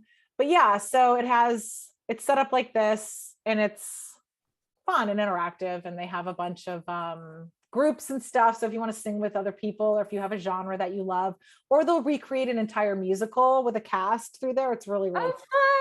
Oh, that's cool. I love doing that. I love being on there. And then this is my necklace. If anyone says anything, I had someone say to me before, like, why do you have that swirl? And I was like, oh, okay. Oh God, they associate with the pedophile symbol. Yeah. But no, good call. I don't have any problem addressing it. So these are just wings. This is actually a Reiki symbol that activates your Reiki centers on your hands for power. So that's just the symbol, which is a swirl disrupted with a scythe through it. So it's actually probably addressing that. And also your whole life is a spiral. And you only get out of... Every spiral is a pedophile symbol. You know, typically when it is, there's a lot of things that are created.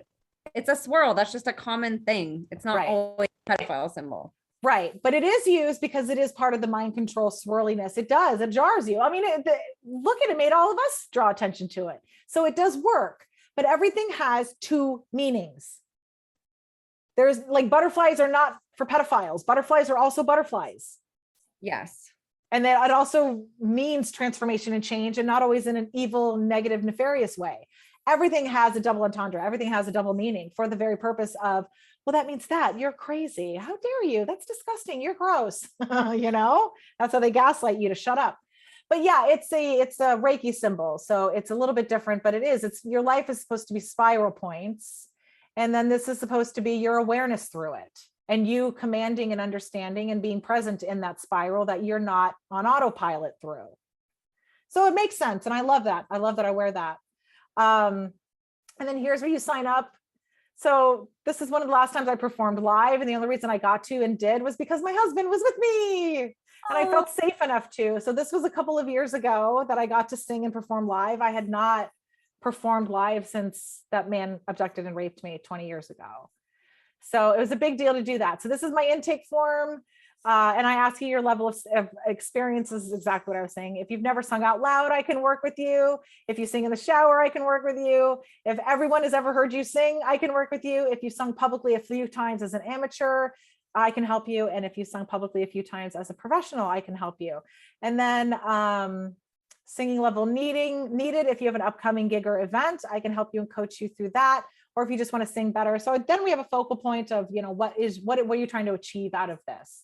And then have you ever had a vocal lesson before? Yes or no? And that's it. And I love doing this. It's very cathartic for people who love singing and have really never done much with it. And then, you know, go rock out that karaoke and go rock out that app. It's very fulfilling. Like it's a lot of instant gratification of, you know, back in my day, when I had a vocal coach, there was no app and there was no, instant gratification karaoke bars. So that's what's so fun about this. You don't have to be a 17-year-old with an agent in order to go get a fun gig. You can learn a song and go knock it out in karaoke and have that accomplished feeling that propels you to do more and more and more great things. One of the things I love about my talents and that I pushed myself so hard is I don't have a lot of fears of accomplishing more and more and more and more and more. When I was 17, I sang for like 50,000 crazy people. So, and I wasn't about to peak at 17 either, you know? So I still hold myself to do the things that I want to finish doing. Cause there's a huge part of me that obviously doesn't want to write my book. I'm sure. But yeah, I don't know what else to talk about on this episode because I want people to be able to watch it and digest it. Yeah, we'll go over your other things. So people can take a voice lesson with you, which is really exciting. And I encourage people feeling safe with intimacy. Yes. Learn from somebody that you know is doing good things and supports a certain aspect of art with integrity. That's hard to find artists that are actually working in integrity. You also have a podcast. You have other things that you're doing also. I'd love for you to just let people know what else you're doing. You also like life coaching. Yeah, let me show you that. Then I'll finish showing let me go a little slower. Everyone's gonna like throw up. And I should know better. I'm a cinematographer. You never whip things around that fast. People will throw up. Let me get rid of all these screen pop-ups. Okay, so where's my header? Let me see. I don't seem to, oh yeah, I think this is it. I usually go through my phone, so it's set up a little bit differently. Sure. So this is my main website, and you can opt in just to follow me and just be on my email list where I send out, updates and reminders and first announcements on programs and stuff that I'm working on. But I have 3 different focal points. There's the Freedom from Trauma series, which is a lot of talk therapy and quantum shifting and understanding spirituality and a lot of dynamics about programming and why we need to overcome our programming, and then different ways to go through and heal that trauma together, with accountability if we can get it. But just recognizing and taking our own accountability with acknowledging helps so much in helping to shift. I'm someone who's not embarrassed or freaked out by people's shit, so I have no problem acknowledging your pain with you. And as a survivor, I feel like I'm pretty valuable, as far as I had a lot of therapists miss a lot of shit and fail me in so many ways that it cost me a lot of justice. It's cost me all of my justice, quite frankly. So I love that it's survivor led and empath guided. So there's a lot going on here. And if you want to work with me, reach out to me.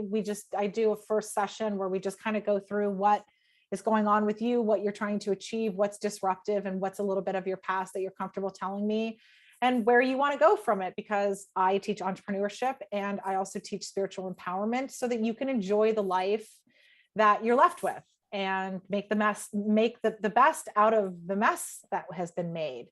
And we can't do that unless we recognize a mess has been made. You need to be recognized that you're a victim before you can be a survivor. You are going to beat yourself up for not thriving as a survivor because you were never recognized as a victim. You have to be recognized as your true self first, so that you can choose to even want to survive. I'm told I'm a survivor and I didn't want to live. So that didn't resonate me. I'm a survivor. I didn't say it. And I didn't get to say I was a victim either. So I really had to say, listen, I never even got to be a victim, and I need to honor that step first before I can say I'm a survivor. And acknowledging that first step it's huge. It can be very triggering. It can be an avalanche and of recall, because you're literally telling yourself, yes, it happened. And your body's going, good, because it did. And I've been trying to tell you, and I'd love to show you this and this and this. Your body wants to reconcile itself. It's like a checkbook. It wants to be balanced at all times. Otherwise, you're going to manifest illnesses in your later years of dementia and Alzheimer's if you do not address trauma early. It will just turn that part of your brain mush and say, we're going to deal with it sometime, maybe your deathbed, wherever you're going to do it. Or you're going to do it when you die and have your life review. Don't wait till then. Let's address it now.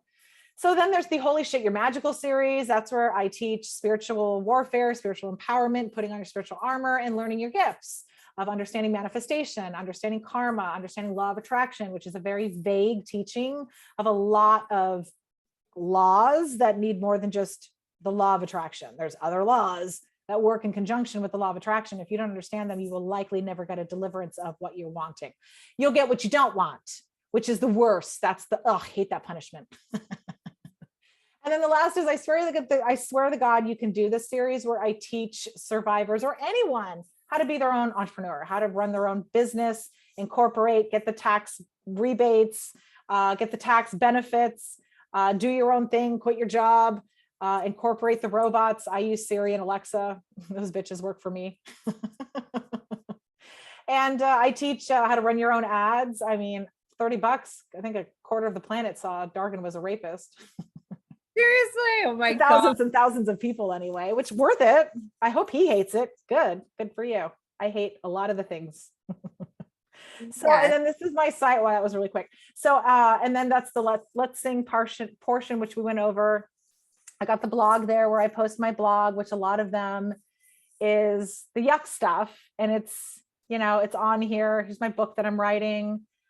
This is the history of my abuse, talking about my dad and the radio station, my grandpa with the radio station, and some of my history with my family and the back stuff with there. I got Dargan is a blog post on there. I haven't even added in any of the beta kitten stuff for this website for this particular one, because this is a summary of all my abuse, because that has just come together literally from being liberated enough to talk with you, Emma, and being connected with your show and seeing some of your other survivors. I was like, oh no, I do have that, because I have those same things that they have. And it was upsetting, but also it makes me feel better too, because I feel like I'm going to be able to expose this and get a grasp and understand myself. The more I understand myself, the more I love and protect myself. it's so upsetting to me that if someone knows your birthday, they can know so much about you that you have no idea. If someone knows I'm born on February 2nd, little me has no idea what an Aquarius is or energy. So that's a thing in and of itself of astrology. And then on top of it, my birthday is a satanic date and then also a very Catholic date. So as a 6-year-old, I'm saying my birthday and other people are making notes. And that's really upsetting to know, but I appreciate finding others and being able to rectify it and acknowledge it. 100%. So that's my blog. And then I've got my podcast is on the main site as well. So it's mollyskybrown.mykajabi.com is my website. At some point, I will just buy the domain, Molly Skye Brown. Everybody just take a moment and enjoy how beautiful that smile is. Like, how amazing is it? Molly smiling. It's my favorite. Aw, thank you. I love how this came together. I designed all of this myself. I don't know how or why it came to me, but it did. Jesus was like, let's play with your branding. And it felt very childlike and it was very cartoony. And I remember the first pass at it, I posted and people were like, yeah, I don't know. It looks horrible. And then I kept playing and this came together and I was like, oh my God, the first one was so bad. I can't even believe I posted it. And I was literally ready to go with it.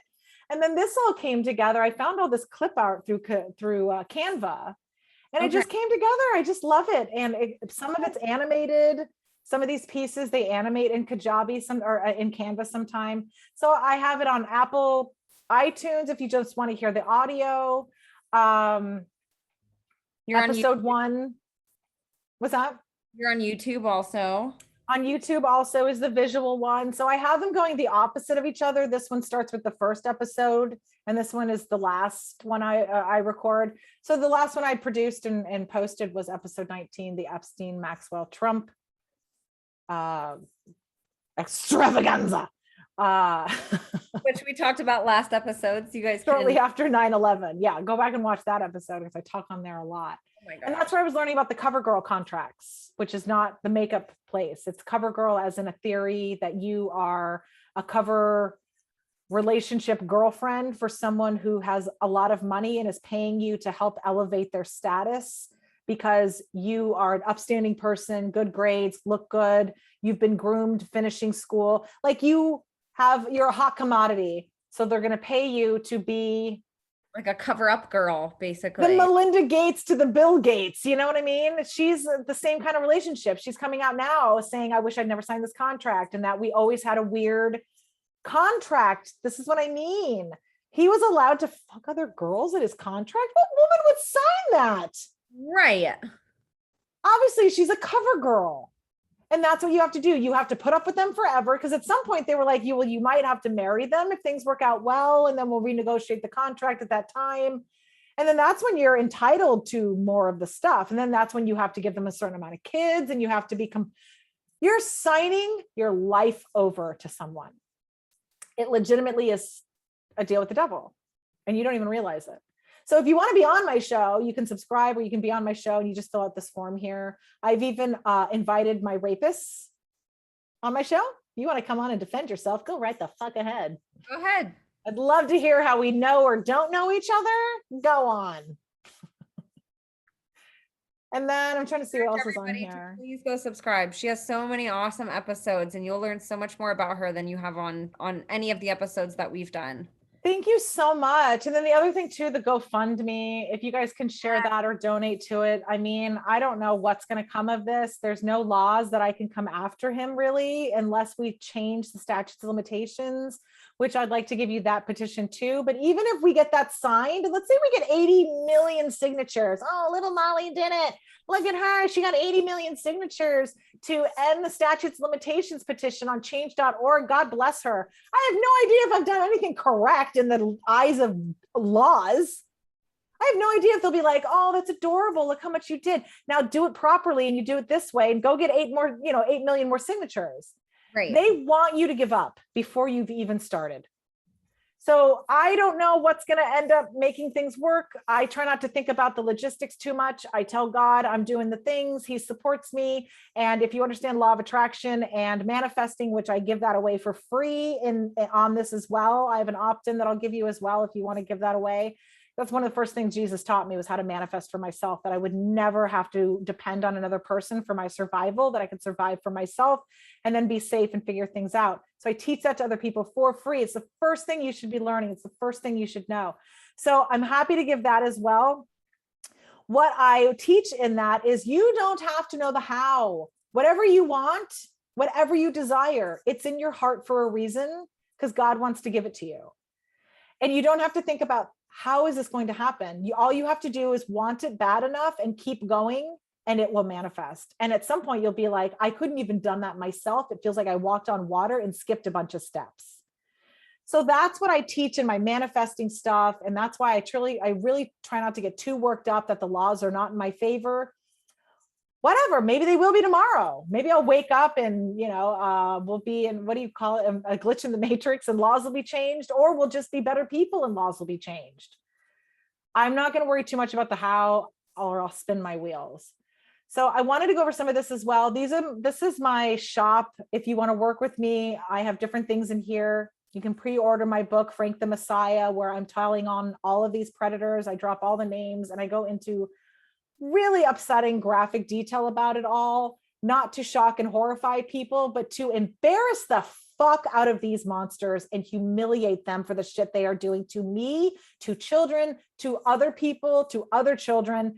And it's not for shock value that I'm telling you. I don't think it's fun, the shit that I've been through. I think it's really disgusting, and it's not going to die with me. So I'm telling everyone in graphic detail. So support me there, because again, all of that supports all of my projects, all of my endeavors. I put it right back into myself to make and produce my own media, to make and produce my own Broadway musical, so I don't ever have to be at the mercy of another person mutilating my mission or my message. This is my Yeshua 2.0 activation. Jesus taught me how to baptize myself. No church necessary. It's $33. I walk you through an entire activation and meditation. What it does is it initiates your come to Christ, because it is a come to Jesus because of karma. He cannot inflict himself on you, or he will breach karmic laws. He can't force himself on you, or you're not having an organic experience with free will. You have to choose Jesus. That is literally what that means in the Bible. When it says have a come to Jesus, it's you got to come and knocking and looking for him. And if you were forced into his playfield as a child with rituals, trust me, he wants to be there with you and help you. And you're the brides of Christ. He's talking about in the book of Revelation that inherit the earth and the meek and all that stuff. So this is the activation. It helps you to believe that you've called him, because it's very in depth and it's very easy to follow along with. It's a soul bath. So it's like we cleanse your whole auric field, reset you back to your connection with divine source, which is yourself. And then I activate a firewall, which is Jesus's protection. So you're Christed in Jesus's light. So it's almost like he's so bright, you're in there, no one can see you. You're the firewall. His light is so bright, you hide in it. You're invisible. And it's weird as shit, and it fucking works. And I've been doing it, I think, since 2016, and I've had incredible results, incredible feedback. If you click on it, some people have written some really beautiful reviews. I give a little feedback of a video that I made about the meditation and the visualization that I had when I got the download, when I got the vision, when I was in the bathtub asking Jesus, what the hell is a baptism? He's like, let me show you. And then this is, what is the activation? It's self-baptism. It's a Christ consciousness. It's activating your Christ consciousness. It's the 33 hertz frequency tone embedded in it. It's an easy to follow guided meditation, which is basically like you're installing a firewall, like you're a computer, because we are basically human computers. Your subconscious is your motherboard, your drive. Your conscious is like your operating system. And then there's the soul bath and the firewall. So these are people that thankfully just love me, love my work. They've had incredible spiritual experiences with me and my work. And I just really love and appreciate that it's been a good experience for them and that they're having the results, because, you know, of course I make this stuff and I'm like, God, Jesus, I really hope you show up and I don't look like an idiot. And God, I really hope you show up and I don't look like an idiot. So that's one of my activations. Jesus is like, would you make an ad, please, for it? We need people to do it. Yes. And yet I really don't push it because it's really weird and the right people will pick it or they won't. Yeah, I can't force the people either. I made it affordable and it's mind blowing, and go at it. This is my manifesting mastery gift. This is where you can opt in and I teach you how to manifest all on your own.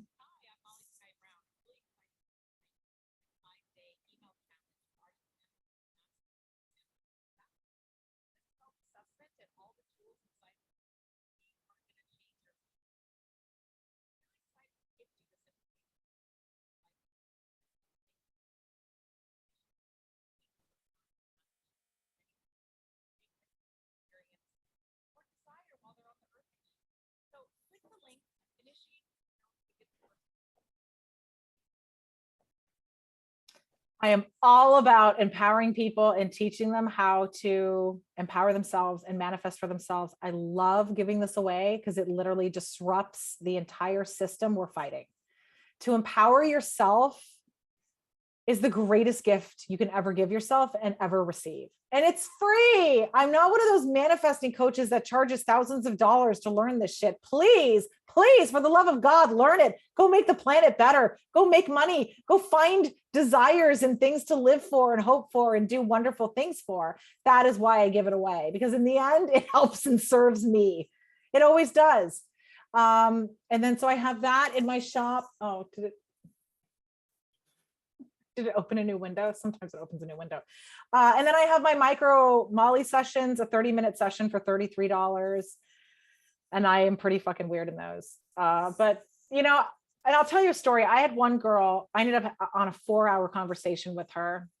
She said she felt really called to me by the videos I was making, especially about this stuff, because Jesus was double dog, triple dog daring me to make videos and just put myself out there and be brave. And so I did. And this one girl came forward and she said she was having really ominous signs. She was seeing a lot of crows and she was feeling very scared. And I told her intuitively right away, I said, I'm not getting anything bad. I'm getting that you're ready to learn something, you're ready to understand something and to not be afraid. And so she booked a session with me and we ended up talking for 4 hours. And within a very short amount of time, I was able to tell her, like I was getting all these hits and impressions. I said, I'm getting the energy of your mother. I'm getting a mother at 14. I said, she's apologizing to you. She said she didn't know any better and that her father did the same to her at 14. And she said she just about fell off her chair. She said she was sold when she was 14. Her mother was sold when she was 14 by her own father.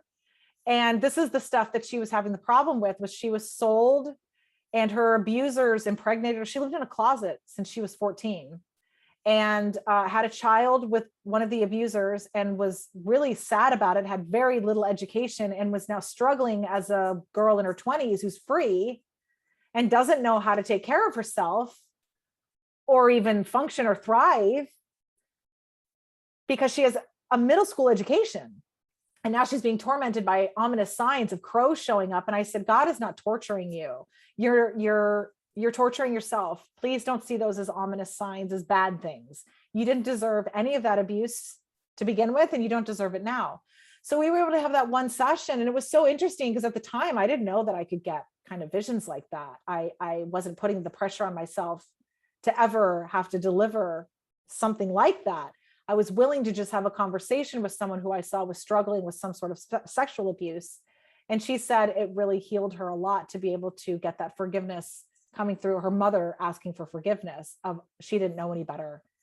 And it was able to help her move on a bit. And then there was another woman who came forward to me. Her father hated that she was gay and like literally spit on her and stuff. And we were able to have a huge conversation about this. And she told me she just had a huge, profound shift. She was able to just really let go of a lot of things she held on to that were really, really angry and upsetting. So it made me feel really good about it because I really didn't want to fucking do this shit. But I'm willing to do it for Jesus and God and put myself out there. You know, it seems scary to me. I get a lot of people who are like, who do you think you are? And like I said, one of my harassers says I'm a heretic and I'm talking to a demon. And it's like, you know, I'm just trying to help. And then I have, if you want to do the entrepreneur stuff, if you're already an entrepreneur and you need help with understanding Zoom or your website or marketing or PR or getting into the media or leads or whatever you need, I've been my own boss for 17 years now. So I do 1 hour private coaching. Let's tell me what you want to do. And I will hold your hand. We can share screens and get the thing done for $100 an hour is what I charge. And I have a lot of clients all over the world that come and do that with me because they're paralyzed. They don't want to do it. They don't like doing it. I had one girl out of Egypt contact me and we just worked side by side where she and I built stuff and I showed her how to do certain things and she just didn't want to do it alone. And I love getting to do that kind of work and then teaching. I'm always teaching too. So it's not like I'm doing it for you and you're watching me for an hour. Teaching you how to use the software, that whatever thing you're trying to accomplish is. And then that manifesting mastery thing that I give for free. This is if you want to keep going for $20 a month. I have journal prompts in there and one-on-one teaching. And then monthly I go live and address certain topics if they're interested in learning certain things or we're talking about certain spiritual dynamics and stuff like that. And then this is a really cool device that I have. It's a Healy device. It's frequencies and it's really cool. There's a whole chakra element that does like a spiritual scan in your chakras. And it's really bizarre how accurate it is. Like, it really freaks me out. I read it to my husband too, who is like a total skeptical. And he's like, that is bizarre. Like it'll read out, you are worried about blackmail and stuff like that. And I'm like, I'm thinking about Epstein and Ghis-lane and stuff. And it's like blackmail on your mother's side of the family. And it's affecting your sacral and this and that. And then recalibrating and then your family secrets on your father's side of the family, acting on this dynamic that made them like, it's just the amount of in-depth feedback it gives and then recalibrates. And you can do it distance too. All I need is your picture and your permission. And you get it by proxy because energy is quantum. Right. So those are the sessions. If you want to buy your own Healy, you can do them here. It's a version of an MLM because they're out of Sweden, I think, Denmark, something like that, German engineering. And then doTERRA, if you want to order discount oils through me because I have my own account, or if you want to open your own account. I love doTERRA oils. I absolutely love the medicinal therapeutic grade oils. So that's my whole website, basically. Wonderful. You do so much. Thank you so much for breaking all that down. There's so many options. I feel like what you do, everybody listening can find something in your plethora of options, whether it's listening to the podcast. You have something for everybody to get involved, support you, and better themselves through your teachings, which I think is so beautiful. Thank you. I really, as much as I act like I hate people, I don't. You hate the right love people that we should all be outcasting, you know? Right, exactly. So I definitely want to educate the people because I love people more and more and more when the planet seems happy and healthy. And we're all so close to being on the same page. It's the city of Babel that we're all speaking the wrong things because of course we want the same things. We don't want traumatized people. And I know you and I have talked about people will tell us that we're transphobic or we hate trans because we understand and we've met enough trans people to find out that they were horribly abused to the point of an identity crisis. And I'm not saying that what they're doing is wrong, but please don't rob yourself of your own human identity and experience because of trauma that's forcing you to become someone else, which is just part of the puppet system. And I can say that because I've met so many transgender people that I've been able to get close enough and ask them, do you have childhood sexual abuse? And they say yes. The 5 that I've gotten close to that are friends of mine, they have all said yes.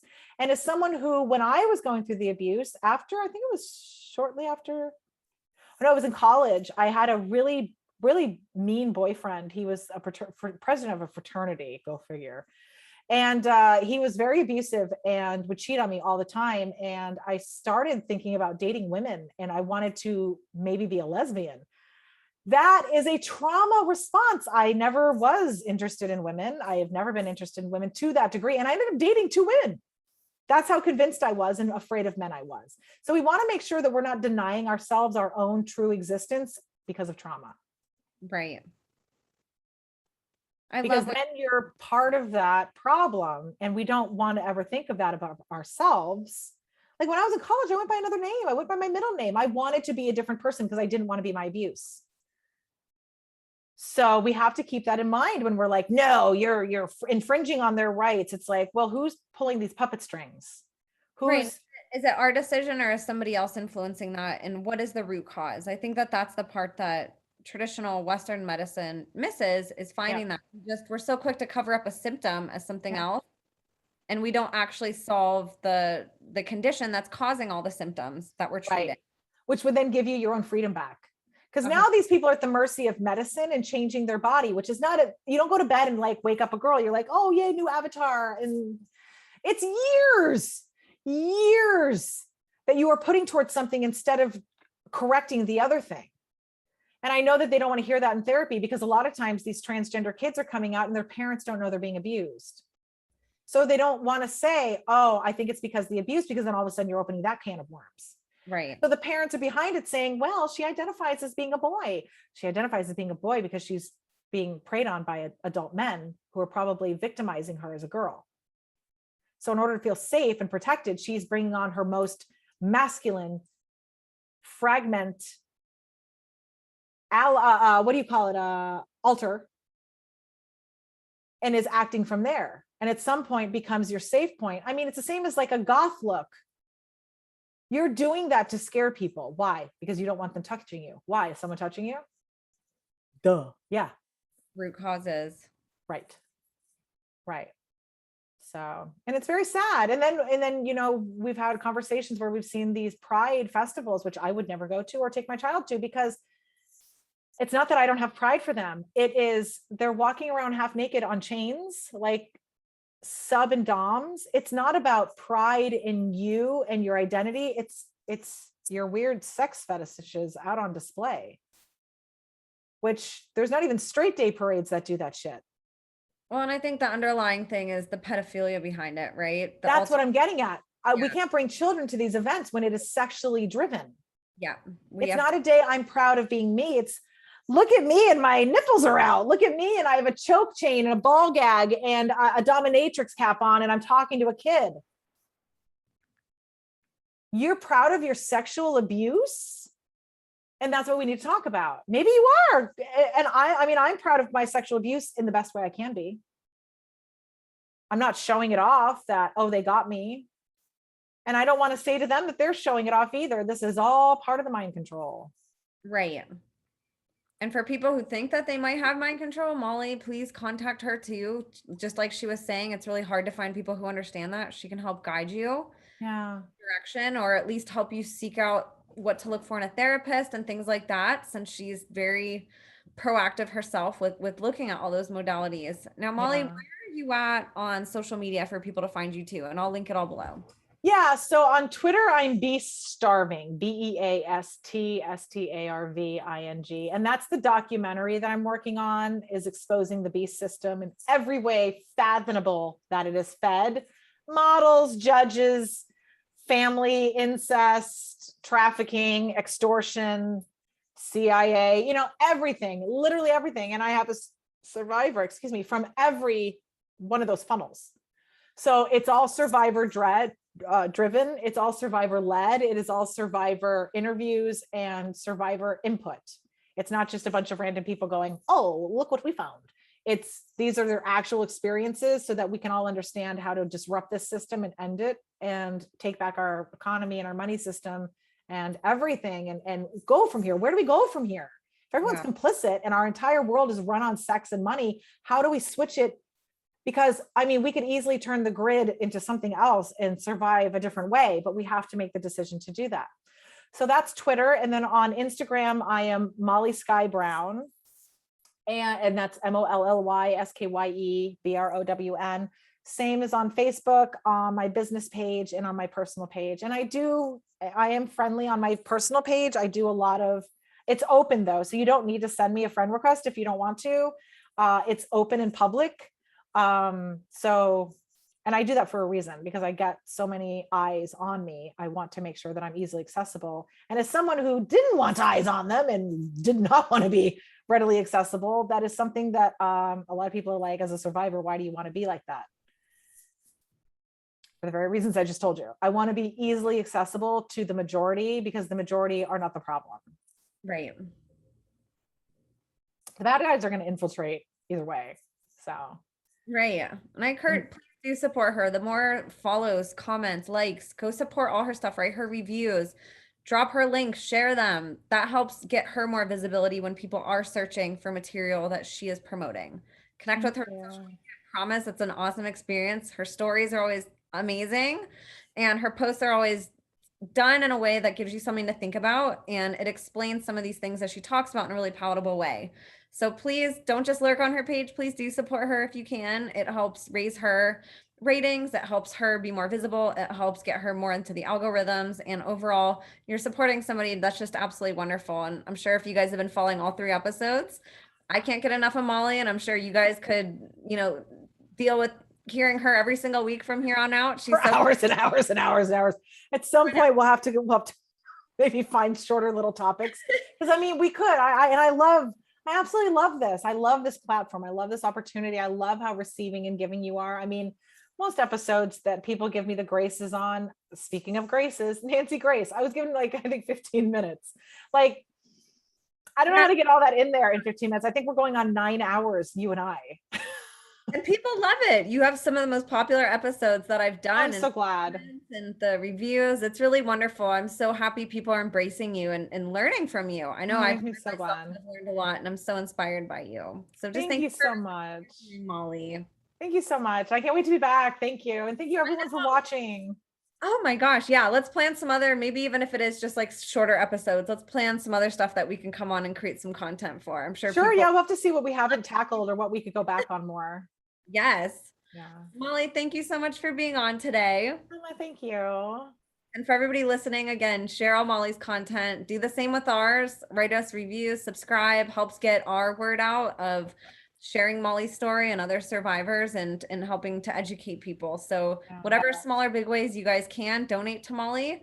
I'm going to link all her stuff below. Please follow, support all of us. You're helping raise the vibration of this movement, helping get the word out, and you're helping create news and actual important stories and information that people will never hear on the news. So the more we do this, the louder we get. For real, I have gone to the news repeatedly. I am lucky I have as much coverage as I do. And by the grace of God, I have gotten that. I cannot believe how much the media has ignored me. I've sent my blog. I've sent my court documents. I have reached out to reporters that are like, Dargan Watts is the best and he's my buddy. And I'm like, your buddy you need to look at my blog. And I mean, these are members of my society telling my news, and they're more concerned about hiding the predators. Mainstream media is not reporting on me. This is me and my community too. Absolutely. Our voices need to become mainstream. Maybe the next episode, I'll start ratting on the media, everyone I've reached out to. Maybe we can shame and humiliate them, and maybe followers and people can say, why are you ignoring this girl? If she's a liar, why don't you talk to her? Let's do it. I'm sure people would love to have you back. Fighting words. Molly, you're the best. Thank you so much for coming on. I love you with all my heart. And I know I'll be texting you and talking to you in just a second anyways. So I was just going to say.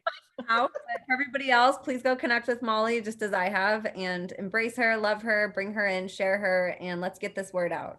Thank you. Thanks, everybody. Thank you, Molly. And you guys, until next time, we'll see you guys next week. Molly, I love you so much, and I'll talk to you soon. Bye, everybody.